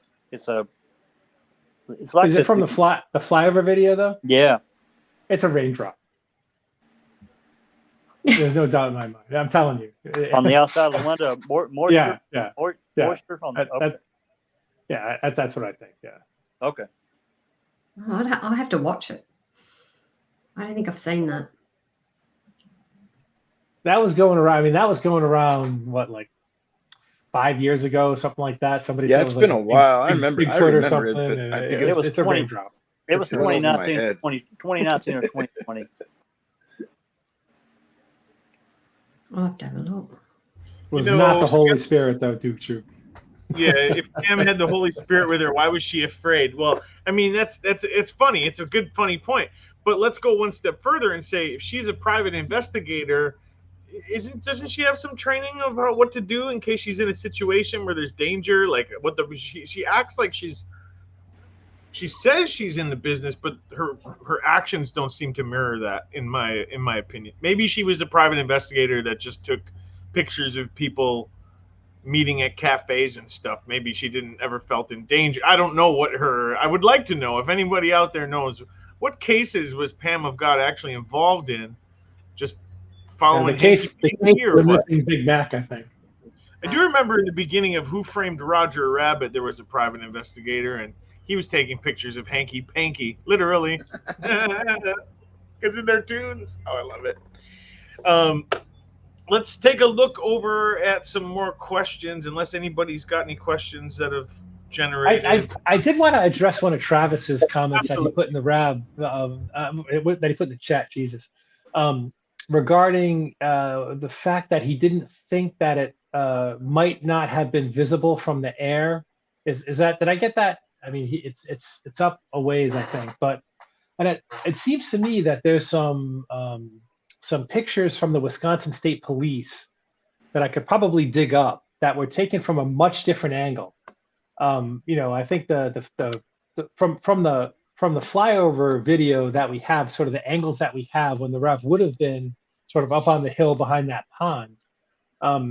We sort of have a view that looks down onto Stephen and Barb's, and there's only one sort of short segment of time when we have a view where the aircraft is flying. I can't even think of the direction, but it's sort of flying along the berm, right? And there's only 1 or 2 frames when the RAV possibly would have been visible, and it's certainly obfuscated by the trees or the shadows. So from that angle, I agree. But there's some pictures that we have from the Wisconsin State Police that are taken from the angle that sort of looks over the buildings, sort of been on the opposite side of the buildings from where the berm is, and looks over the buildings, over the pond, and onto the berm. And it seems to me the RAB would have been very, very visible from those. I've done some zoom ins on the Wisconsin State Police photos, and you can get some pretty pretty reasonably high definition, enough to tell whether there's something there, and maybe even the color of it. So certainly from the angles that we have, I totally agree with Travis.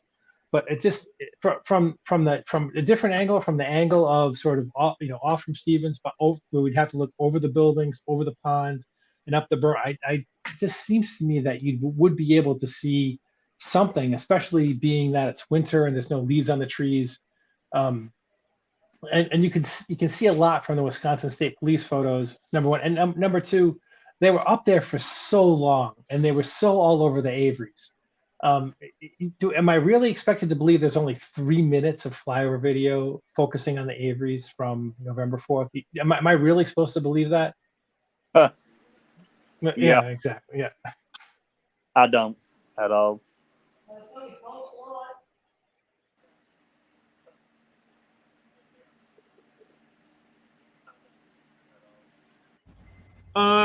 Can someone read, Kath? Can you read this question out? From Carol. Yeah. Hi from Australia. Please update me on what we are waiting for. Zelna put in her response. What are we waiting to happen? And is there any time restriction for it to happen? Suck on this. Nice comment, Carol. Thank you for it. Who wants to take that one, Cal? No, someone else can do it for once. Well, there is no time constraints. I can tell you that. She can take as long as she wants. We're waiting on Judge Angie to make a decision. And that decision is pretty simple, right? That decision is whether or not she wants to allow the incorporation of the new witness into the existing motion. Isn't that what we're waiting on? Yep. It's not even anything related to the trial itself. The Sawinski motion itself, which is basically the new motion, which I've often referred to as Bobby the Denny motion. So it's the can we incorporate the new witness? Right? And the guy's name's eluding me now because I've had too much wine. But Tom Bresh. There's too many. Thank you, Bresh. Yeah. So I think that is yeah. So it's not even a major point in the case that we're sort of waiting on her to rule. It's just can we just combine this new witness in, which is kind of silly that she hasn't sort of immediately said yes or no. She being Judge Angie, yeah.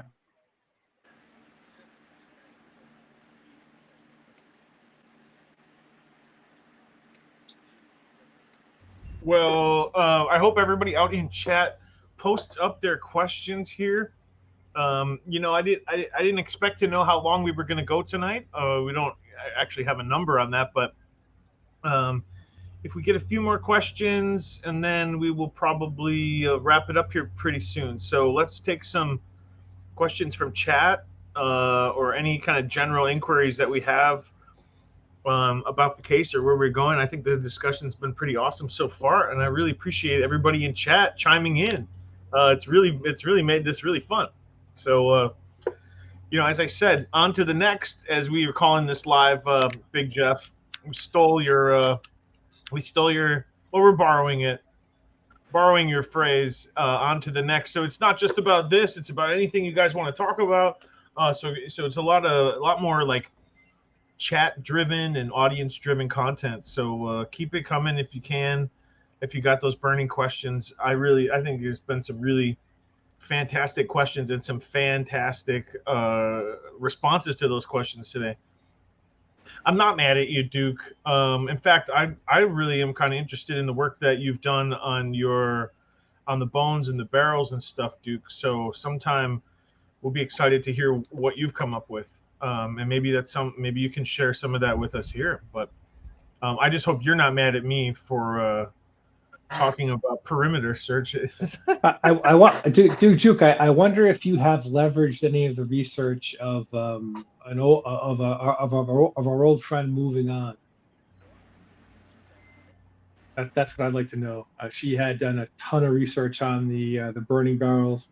It's clearly very suspect that they have one of the barrels that Kratz says this one's got to go back to the Avery salvage yard. What? You know, that's just why?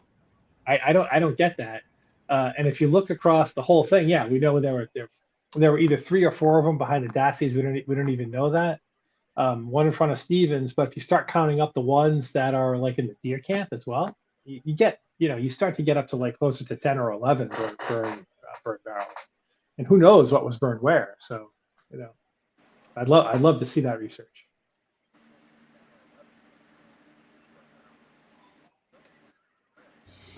And while we're waiting on questions, I was just I was looking for a newspaper article, an old one. And this is one from, I think, the Herald, or Manitowoc Herald Times. It says, Poggle said the Toyota RAV4 was found among other vehicles, but would not say it was hidden, but would not say if it was hidden or buried. What? That's funny. I found that weird. Well, I hate to drop this on you guys, but this is the question that came up a couple times in the chat, and I think that you can deflect it if you want. You don't have to answer if you don't want. You can just give generalities, but here's the question. What does each panelist think happened to Teresa Halbach? I think this group agrees on cover-up and frame job, but what actually happened to Teresa Halbach? Wow. I mean, I don't know how much time we have here yet to even start to unpack that. I will try to just throw in my 2 cents before I open it up to you guys, but I do think that Teresa Halbach, this is just me, guys. Just my opinion. I could be completely wrong, and if I make a mistake on a detail, call me out. I want to be correct. I want the correct answer. I do believe she probably died on October 31st. I do believe that she was burned, and I do believe that those, at least let's say some of those bones and the rivets from her jeans could potentially probably be from her. I don't think she made it far from Stephen Avery's last stop. I believe something happened between there and Zippers or after Zippers, and it is likely a hustle shot or someone that she crossed paths with. That's really the best I can do. Again, I don't know. So that's just my 2 cents. Where as best I can do. I think that there's a good chance that law enforcement found her early on. They found her abandoned car and potentially her remains all, relatively easy and used it. Now, that's just my opinion. I don't know. I think a lot of people are of the opinion that law enforcement killed her or had her killed or one of the two or some variation of that. And, I'm just looking for that piece of evidence that would lead me to that. I can't take that step yet, but I can see how many people feel that way. We'll open it up to, I don't know, Big Jeff, you want to take it? You always come to me first when it comes to the hard things. You notice the that? Hard one. Yeah. we can go to somebody else. You got your camera on, so you're an easy target. First of all, I got to make sure if Travis, if I Venmo you $1, can I be put on retainer in case I get sued for my answer here? I got $1 for that too. Then. I'm of that mind that you always really have to look at who it benefits the most to see why somebody has been disappeared or whose life has been ended. It can't be sued if it's an opinion. Well, excellent. Thank you, Travis. We know I'm going to invoke somebody's name who's not all that popular sometimes in the community, but we know that our, Dave Bogatka, who happened to be there in the 1985 attack of Penny Bernstein, who was, had a wave runner thing in Lake Michigan, who also claimed to saw Stephen. We know that he had gotten some type of tuffle with the cops, and his bar manager was murdered, right? And they were, looking for him, asking a lot of questions. Very fortunately for him, he was out of the state. There was a lot of questions in the deposition about, Gregory Allen. How come Gregory Allen got such light treatment from Vogel after what he did to women? It's not inconceivable to me that the cops are running some type of goon squad. And not Pagel, excuse me. I've had way too much wine, but Peterson? Peter, no, Kasurek, Jesus, Kasurek, who was really who was looking very, very culpable for the 1985 wrongful conviction of Stephen. Had a lot of stuff going on, right? Where the pictures come from in the Penny Bernstein lineup. Told Vogel, don't fuck this up. It was looking not good for him at all. And all of a sudden, Teresa Halbach disappears literally a day before he's supposed to be deposed. It's too much for me to believe. It all goes back to 1985. I believe that some way, somehow, he had to call in some chits for people that he, was, and I think that's how it happened. I really do. Everything else is too much. No, I think the follow-on questions was it she was targeted, but I think they, I can see a situation where they say, okay, well, he's got to go away. You go tell your goon squad, make him go away. And Teresa was just an unfortunate victim of what the goon squad did.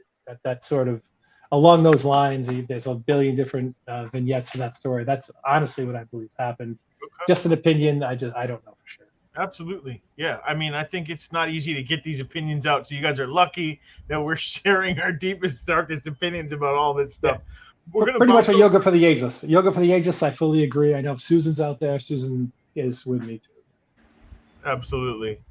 Well, we're going to move over to Cal next for this question. And I think Cal's kind of got a tight schedule, so she might bump off after this. So we'll go over to Cal. Cal, what do you think? Where are you at? Share your opinion. I'm going to be straight up and honest. I have no idea. I know that you all know that my philosophy going into this and my whole mind space has always been, whose story is it? You work out who the story it is. Is it Teresa's story or was it Stephen's? That is your answer. If Teresa didn't go to the Avery Salvage Yard that day, would the person who unalived her still done it? If the answer is yes, and you don't need the Avery Salvage Yard as a part of that version, then it's her story, and therefore the killer is someone in her circle in a different space. Whether we know who they are or whether we've even heard of them before, it's over there. If we need the Avery Salvage Yard to play a part in her death, it's like Big Jeff just said, but it has two prongs. It can either be it was a setup from the beginning and she unfortunately got caught up in it on the law enforcement side, or the killer is either on the Avery Salvage Yard or very close to it. The other parallel to that is I've never been confident in accusing people of crimes they may or may not have committed. I'm very big advocate for presumption of innocence, and I base that because we can't be hypocrites to ourselves. We are following a case that we all firmly believe misinjustice was done, and the boys weren't given that presumption of innocence, and it wasn't applied correctly. In saying that, I can say who I'm confident it wasn't: Stephen Avery and Brendan Dassey. Boom. Mic drop. Did you hear it, guys? Did you hear the mic Yeah, drop? don't even come and ask me now. I'm just going to go everything Kelly said.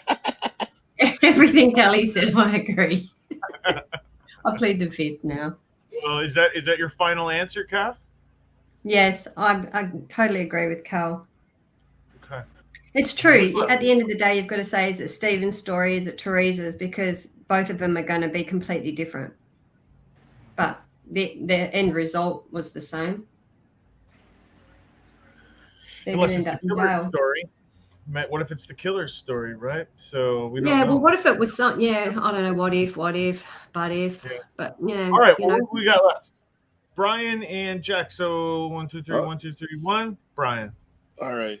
Yeah, because I got to get going pretty quick too. No, I'm we're with gonna Big. wrap it up here anyway. I'm with Big Jeff, 100%. Because I just cannot. I can't get past the timing of it, and how perfect it would have been had when they gone to Zippers.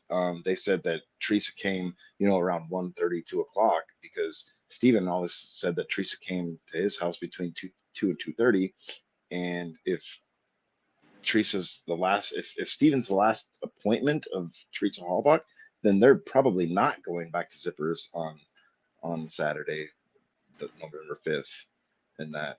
And so I feel like there's too much about the 85 case that we just don't know, because the lawsuit was stopped. Arresting Stephen Avery for the murder of Teresa Hallbach is not going to stop the lawsuit, of course. But then you go back and you find the way to say that they did it.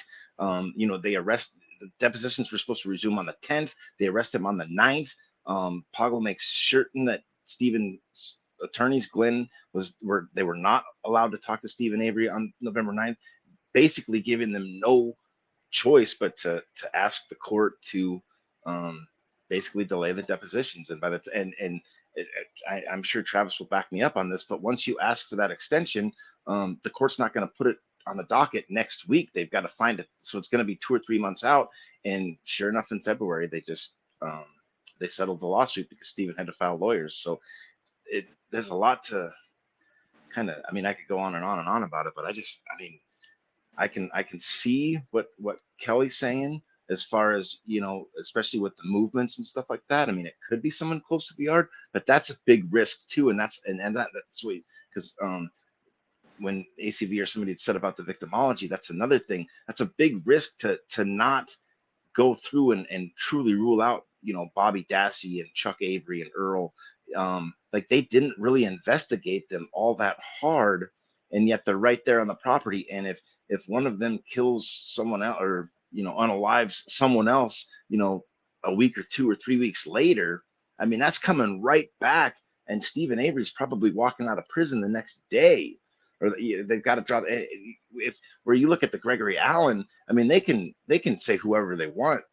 Well, not whoever they want, but they basically did. I mean, because Stephen was nowhere near the beach that day in 85, but they said he did it anyways. But Gregory Allen could go out and attack someone else, tomorrow or the next day, and there's no connection to Gregory Allen to Stephen Avery, so it's not going to come back that quick. But so now you've got a murder, and boy, to just let, I don't know. I think if we had text messages or something like that, it might open up some avenues too. But well, there you have it, guys. I just get stuck with the timing of all of it. it's just so perfect. I'll tell you what I'm stuck with, Brian. Is that let me give the guilters their due for a second, right? They sort of, the guilter argument is, it just so happens to be the last person to leave the Avery salvage yard that gets murdered. That's too much for me to believe, right? The truthers are like, it's too hard for me to believe that at this point in Stephen's life, with what was going on, how successful the lawsuit was going, how happy he was with Jody, it's just not believable that he would commit this crime, with this level of severity at this time in his life. What's the story that reconciles those 2 points of view? That's sort of the question that I have, because the guilters do have a point. It's awfully big coincidence. It's the very last person it's her last stop. How Right. is that? That's too much of a coincidence for me to believe. That's the guilter argument, right? Yeah, and then also there's only one story that recognizes. Go ahead, for Kat, the please. day. The last call on her records. Yep. Who called her last for the day? No more calls for the rest of the night. That in itself is a different unbelievable miracle. Right. I know. Right. Exactly. It's just like, yeah, you can see that things have been manipulated to make it look like Stephen, for sure. It all can't be coincidence. It just can't be. So that just leaves Jack. Coincidence or no, Jack? You're going to get the last word on this question. Teressa's death? Yes. What happened for her? Yeah. Well, there's other aspects that we really haven't discussed, and this is, I'll just bring up one, and we can bring up others if you wish, but Bradley Check, right? Mm-hmm. No text. Yep. No text. Get me messages. started, Jack. You're gonna get me all fired up here. That's what I'm saying. You know, Restraining order. yep. And you think about, these state agents at least did not capture whatever text messages that could potentially be captured. I don't know if they would have gotten anything, but especially when he said he texted with her, it's just like, what? So, you have something like this, but I don't know. I have I really have a hard time believing that the police would do it. I don't necessarily find it hard that a person like somebody like Kosarik, he's pretty bad. But, he was out of the picture, but the depositions were going extremely poorly for the state. They certainly didn't want what had been presented so far in front of the jury. Would they take that risk? Would they take that leap and do something? I don't know. I have a really difficult time, even as suspect as I am of some of the officers involved here. I have real concerns about Dennis Jacobs, because this guy was everywhere and he did so much stuff, basically behind the scenes. Didn't turn in a single report.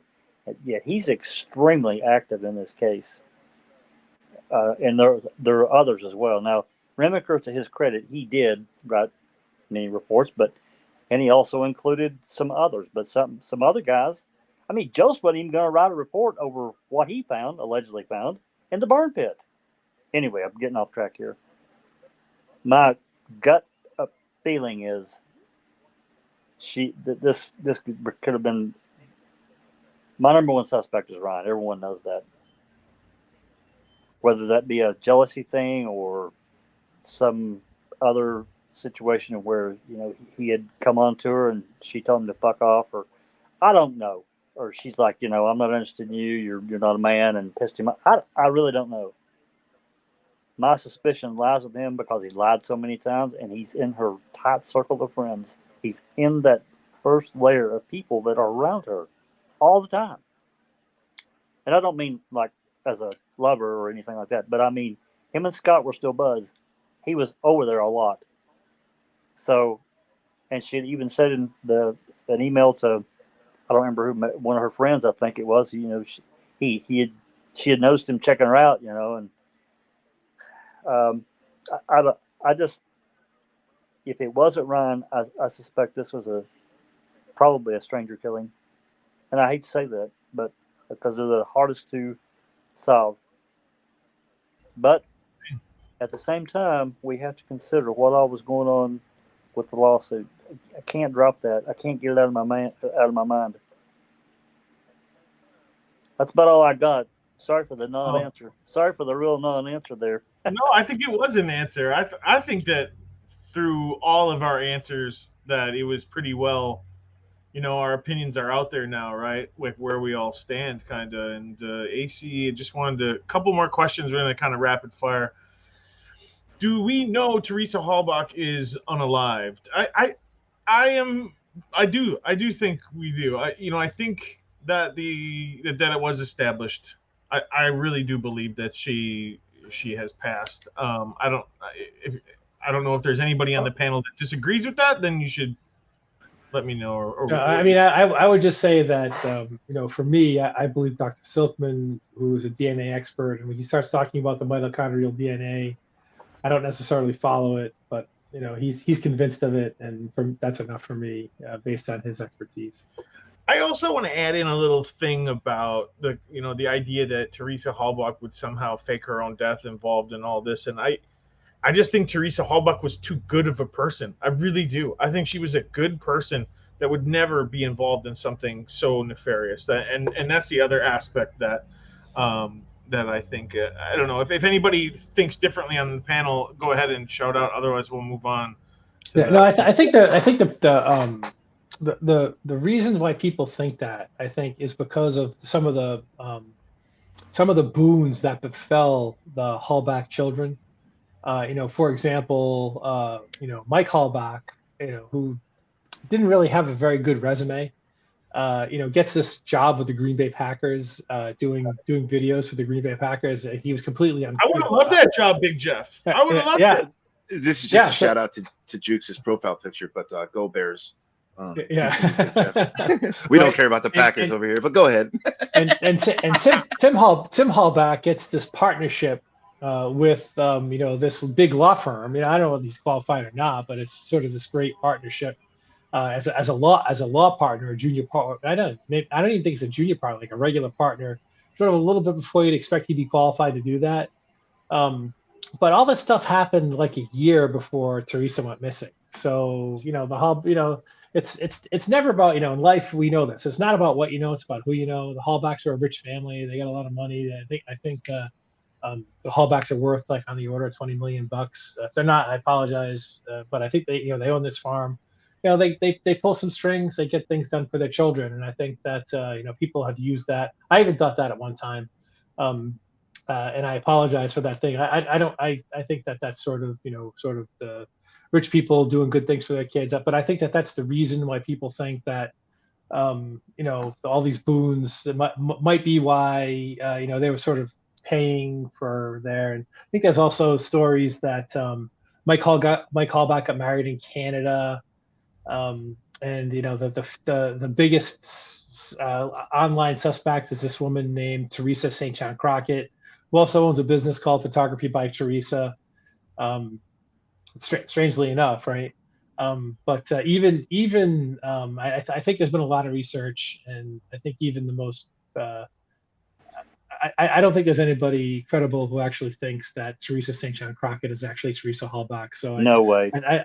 But I do think it was worth investigating. So but I think it didn't bear any fruit. That's where I'm at.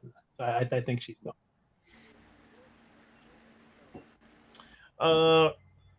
I wanted to hit this question quickly, but then we'll move on. And that is, have we explored proper victimology of Teresa Hallback? And yes and no, and in the process, I guess all of the above. Like, I don't think enough has been done in her victimology. So that's my first stand on the victimology. I don't think the cops did. They did do some, but I don't know how well it's been presented. Number two of that is, yes, we have, and we are still working on that, and that's something to look forward to. So keep an eye on the channel. And the reason you do victimology is to identify potential suspects, right? And every time we do victimology, we come up with suspects like who's her former boyfriend, Ryan Hilligus, who's her another boyfriend, Scott Blodorn, who's another former boyfriend, Bradley Check. And look, she took naked pictures of Bradley Check. Oh, no, by the way, Bradley Check's wife's divorced her. And oh, by the way, Bradley Check's wife had a restraining order against Bradley Check because he got so mad about the divorce.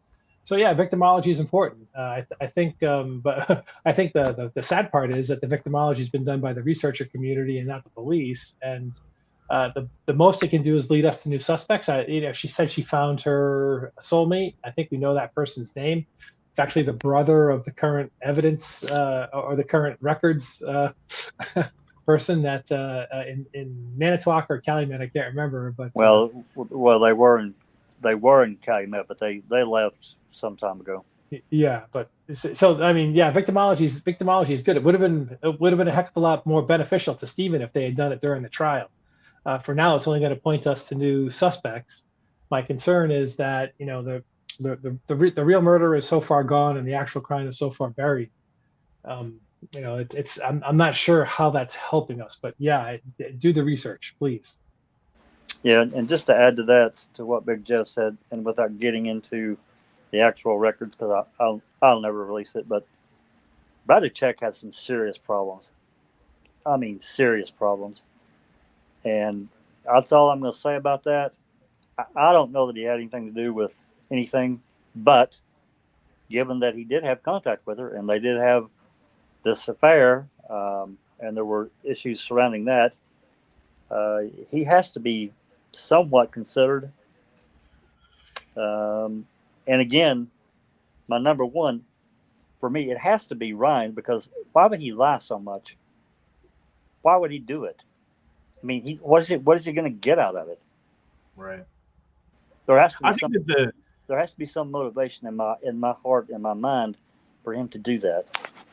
That the text message that was sent between Teresa and Bradley is part of her victimology, and that was not recorded. It was Wiegert looked at his phone and said, yeah, okay. Yep. He didn't write down what it said on the text message. He didn't take a picture of the text message. Nope. He didn't ask to go through his deleted messages, or you know what I mean? Because you can What phone number was it sent to? Or make an effort to get Teresa's text messages. That's right. So that's part of her victimology. In 2005, texting was already in the thralls of everybody, liked it and used it. And so it major part of her victimology completely left on the side, just completely not followed. Okay, so I did see that Kelly did have to go. She's kind of on a little vacay. So thanks, Kelly, for coming. And I just wanted to give her a little shout out. Pete, here from Yoga from the Ageless says, Peterson, it would have been easier just to get rid of Steve. Now that is an interesting. That was ballsy. It is really Dr. Phil. He said it on Dr. Phil. Because how does that compute in with their defense of that's why the cops didn't kill Teresa, because it would have been easier to just kill Steven? No, it just would have been too obvious. Like with the depositions and everything going on, then all of a sudden Steven turns up That's deceased. a really good point. That's a really good point. However, I always have thought, if they really wanted him so badly, why didn't they just set him up for drugs? Like give him 30 years or something along them lines. Why did a young woman have to die? Well, they had to really dirty him up, really make him look shitty because he was riding this kind of a high, getting out on DNA, so he kind of a little bit of a folksy hero. Yeah. I beat the system, guys. But I don't know. They could have, I guess.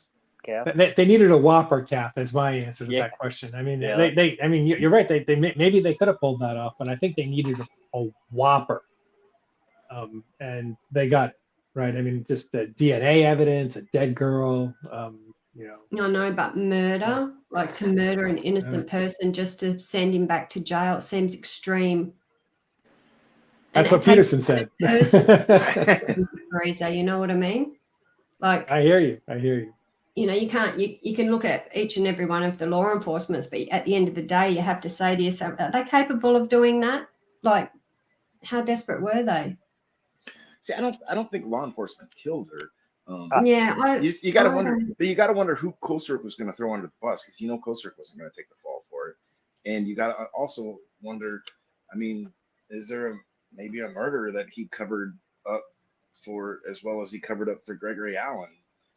I mean, who knows? I don't really see the motive to frame Steven in '85, but they did.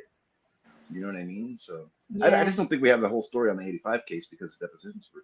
Couchet was already threw who he could under the bus. Kosarek and Vogel were next. Such a good point. Well, how much more would we have known had those depositions just continued? Oh gosh. There was only two more. There was no way they were going to let Kosarek get on the stand. No way. Glenn and Kelly would have destroyed him. I'm telling you, they would have destroyed him. As we know about civil depositions, unlike criminal depositions, when you plead the fifth in a criminal deposition, you cannot take that as, they must be guilty. Like, you can't take a guilty inference, they say, on a criminal deposition when you plead the fifth. However, in a civil trial, maybe Travis can back me up on this. I hope. I don't want to be over my skis here, but this is what I've, as far as I understand it. In a civil deposition, if you plead the fifth, they can draw a negative inference on that. A jury can say he dodged the question, and so therefore we're going to take a negative inference on that. That's why most of them say, I don't recall. I don't recall. Yeah. I don't recall. Yeah. Sure. Okay. Good point. I mean, Rohr says almost 140 times in his two depositions. you guys know offhand if a psychic had ever been involved? I'm not talking about a YouTube psychic or a tarot card reader. I'm talking about it. Actually, I think that there were some that posted, way back, 2016, that posted online YouTube videos and so forth. I didn't really watch too much of that, but I don't think there was any official involvement. I think they was, more of a voluntary thing.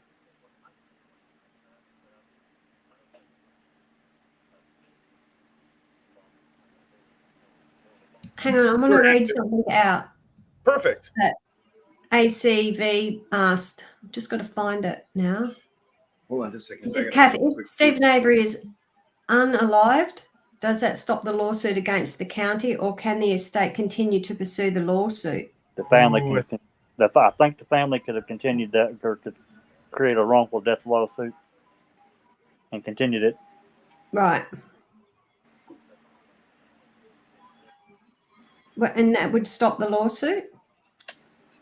It may have stopped that. It may have stopped Avery's lawsuit, but another one could have been filed for wrongful death, and all the other could still came in anyway. I don't know. Travis would have to answer that. I'm not lawyer enough to know. Not a lawyer at all. Well, mine and Big Jeff's law firm. Only slightly better than Marquette. Just barely. We did take a little bit. We do have a little bit of ethics about us. A lot more ethics, less schooling, less but knowledge, definitely, yeah, that's right. That could be your motto: less knowledge, more ethics. Here at Big Jeff and Jack Law Partnership. Maybe someday I can be in. What do they call it? Your junior partner. Sure. Let me know if you guys are hiring. Yeah. The pay is really good too. It is. And the benefits, holy crap, don't even. Oh, yeah. Travis is saying to Jack, what's the question? I'm sorry? In the comments, Travis has said, what's the question, Jack? Question mark. Oh, the question that Jack posed was whether or not the lawsuit could have continued through the estate had Stephen been unalived. That was a question Jack posed. Yeah. If he'd been killed. And, I guess by implication that law enforcement killed him. No, it didn't matter who, right? If for some reason, if he was gone, could the estate have been whoever? Oh, yeah, okay. Yeah, right. Wow. Well, we're just at the 2-hour mark, and I'm feeling pretty good about what we accomplished today. I want to, throw it around. You guys get in your last little questions if you can, and we can save these questions for the next time, and we can address these on the next live, either on a Tuesday or on one of these Friday night onto the next lives. So jam those questions in while we go around and kind of give people last wraps here on the. I got one. I got one. Yeah, for you. absolutely, Jack. I got one for you, and this has been an argument. Well, it's not really been an argument. It's been a debate that I've been having with this guy in this Gilter Facebook group. I know I'm right, but I just want to get back up here. So, the whole premise of this is around the blunt and bloody object found in the back of the RAV4 by the crime lab that disappeared. And of course, my opinion is it should have been sent. It was a lab tech that found it. Number one, it wasn't the police. This is on November 6th, 2005. So anyway, Steve Harrington, the lab tech, found it, not the cops. As far as I know, there weren't even any cops there.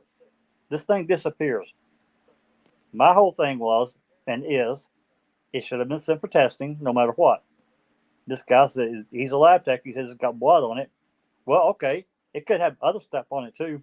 Trace DNA, or touch DNA, fingerprints. We don't know. So this Gilter says no, unless it's used at trial, the defense and the cops only have to give over the defense what they're going to use at trial. I'm like, bullshit. That's what discovery's for. And he's saying that I'm wrong. I know looking at 971.23, which is the discovery statute in Wisconsin, The very last item listed is exculpatory evidence. The very last thing that has to be submitted to the defense. If there's a question, and he's like, well, what if there's a question about, about the evidence? I said, look, each side can present whatever, and if there's a question, one side questions the other about submitting a piece of evidence, it's up to the judge to make the decision. You make your motion and you make your argument, and he decides. I want to know if I'm right. I feel certain that I am right. Cops and prosecutors can't just choose willy-nilly what the fuck. Bury shit. You can't just bury shit, right? That's the thing. That's the thing right there. It's like the Veely CD. It doesn't mean anything. We're just going to bury it. I mean, it doesn't. With no evidentiary value here, it's gone. See you later. It doesn't make any sense. We're going to be the arbiters of what's exculpatory or not. I don't think so. You have to. If you find something in an investigation, you got to turn it over. Exactly. I mean, you can't turn. I don't mean frivolous shit. You pull up in somebody's driveway and you look off in the field and you see a blade of grass. No, that's not evidence. He opens up the victim's car and you find a bloody object. Yeah, we better take a look at that. The dumbest damn thing I've ever argued with somebody in my life. It's amazing what that. I mean, dig in a little bit harder. You can find another one. I don't know. This has to be one of like the PR people that Manitowoc County hired, because how can you argue? Why would a normal person sitting there in their living room who think that justice was done argue that point? You know what I mean? Wouldn't somebody say, okay, well, someday this law might be used against me, right, or my kid, or my brother, or my son, or anybody, and how could such a person think that it's a good thing that the police can just bury whatever the fuck they want, especially a button-buddy object? But in general, if they find something, they have to report it. I just don't see any other way around it. Especially a lab tech, and I want to know who told him to ditch it, get rid of it. Where did it go, and who told him to do so? I know that there's people, without identifying who, that have sent many requests to the DOJ about this, and they've yet to get a reply. They're not saying we don't have anything. They just haven't replied yet. They haven't gotten an answer. There's got to be an answer. What happened to it? He wanted to say, well, that lug wrench that didn't come with the Toyota toolkit was it. I'm like, well, okay, where's the report? Prove it. Because he wanted to say also that they tested it. I'm like, okay, fine. Where's the report at? Show me the report and I'll shut up about it. Of course, I get crickets. I'm not going to get anything.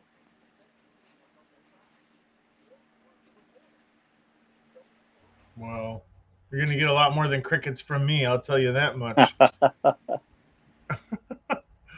Well, what is Cherie saying here? A prosecutor in the Daybell case said we didn't have to turn something over because we were not going to use it. The defense court said no. That's not the way it works. That's right. We weren't going to use this against you, so we don't have to give it to you. I don't think so. You have to give us everything. Yeah. Because it could be exculpatory. It could prove the defendant is innocent. I got one of those smartwatches now, Jack, and I'm watching my heart rate just go up as you're talking about this stuff. It's making me happy. I bet. And we just have to remember that we're debating, what we think that the law ought to be, and just remember, you could be someday on the defendant's stand, and this stuff could be used against you in such a way. You know what I mean? Yeah. It just doesn't make any sense to say, well, I'm perfectly happy if I'm in this position. Right? I'm not perfectly happy with the police burying anything they want. What are you, nuts? Even if it's potentially going to raise just not even anything definitive, but just raise a reasonable doubt. I want to be able to know what it was and use it. Right? That's what's fair to me as a defendant. If I'm going to, as a society, if we're going to deprive people of liberty, have them have every possible chance they have to defend themselves. That's right. Let me raise your heart rate a little bit more there, Jeff. Big Jeff too, and Cap and Brian. Okay, I'm watching it real time. Here we go.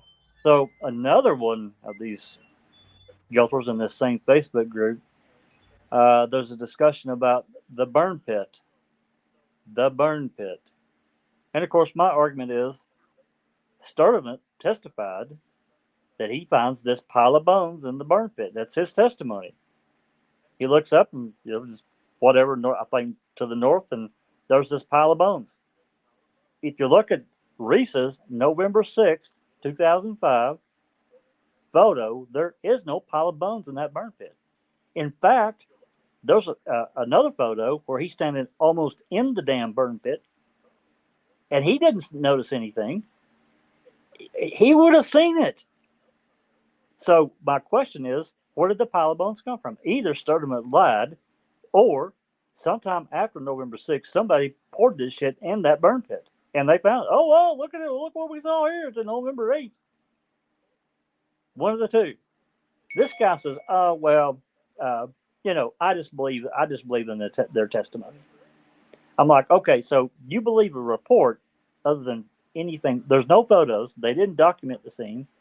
Earl refused to take photos because he said the scene had been altered.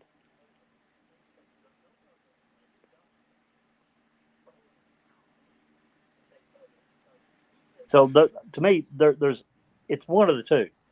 Either there was, or clearly there's nothing there, and either somebody poured that shit in there on the night of the 7th, they find it on the 8th, or Sturdivant lied.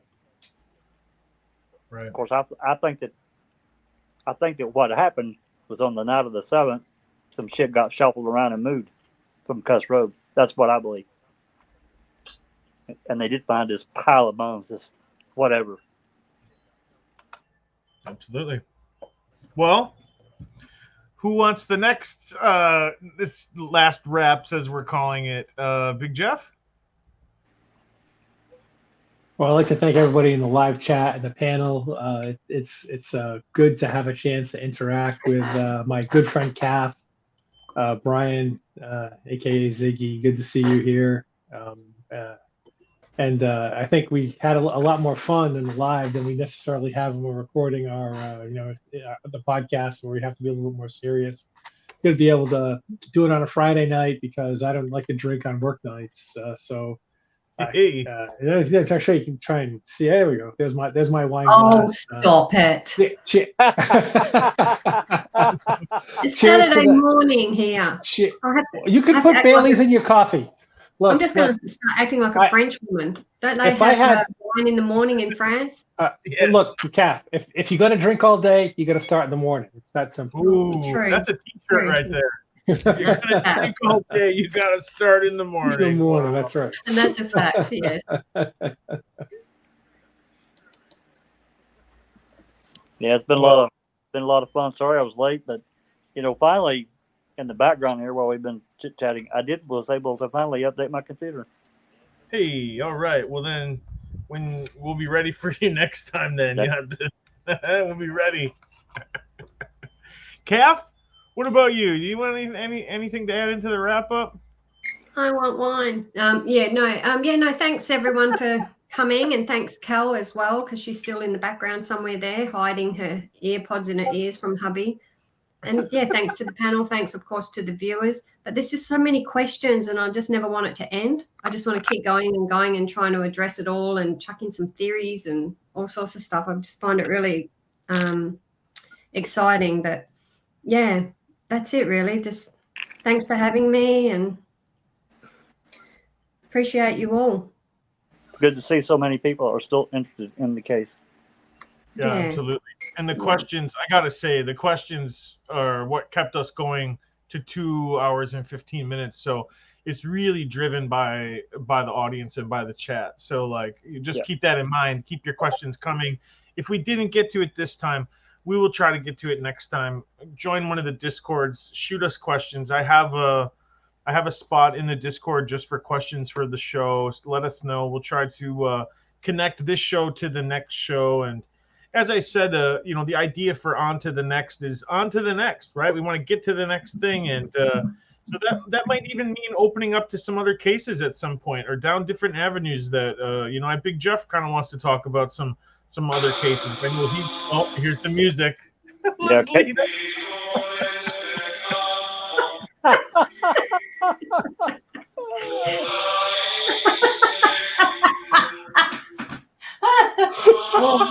Yeah, you, I'm gonna grab a clip. I'm gonna grab that as a special clip. From Oh my God. Case 10 is a hoot, man. He put that in the chat. I'm like, oh my God. Oh, good Lord. He is a hoot. I'm telling you, that guy's he is a hoot.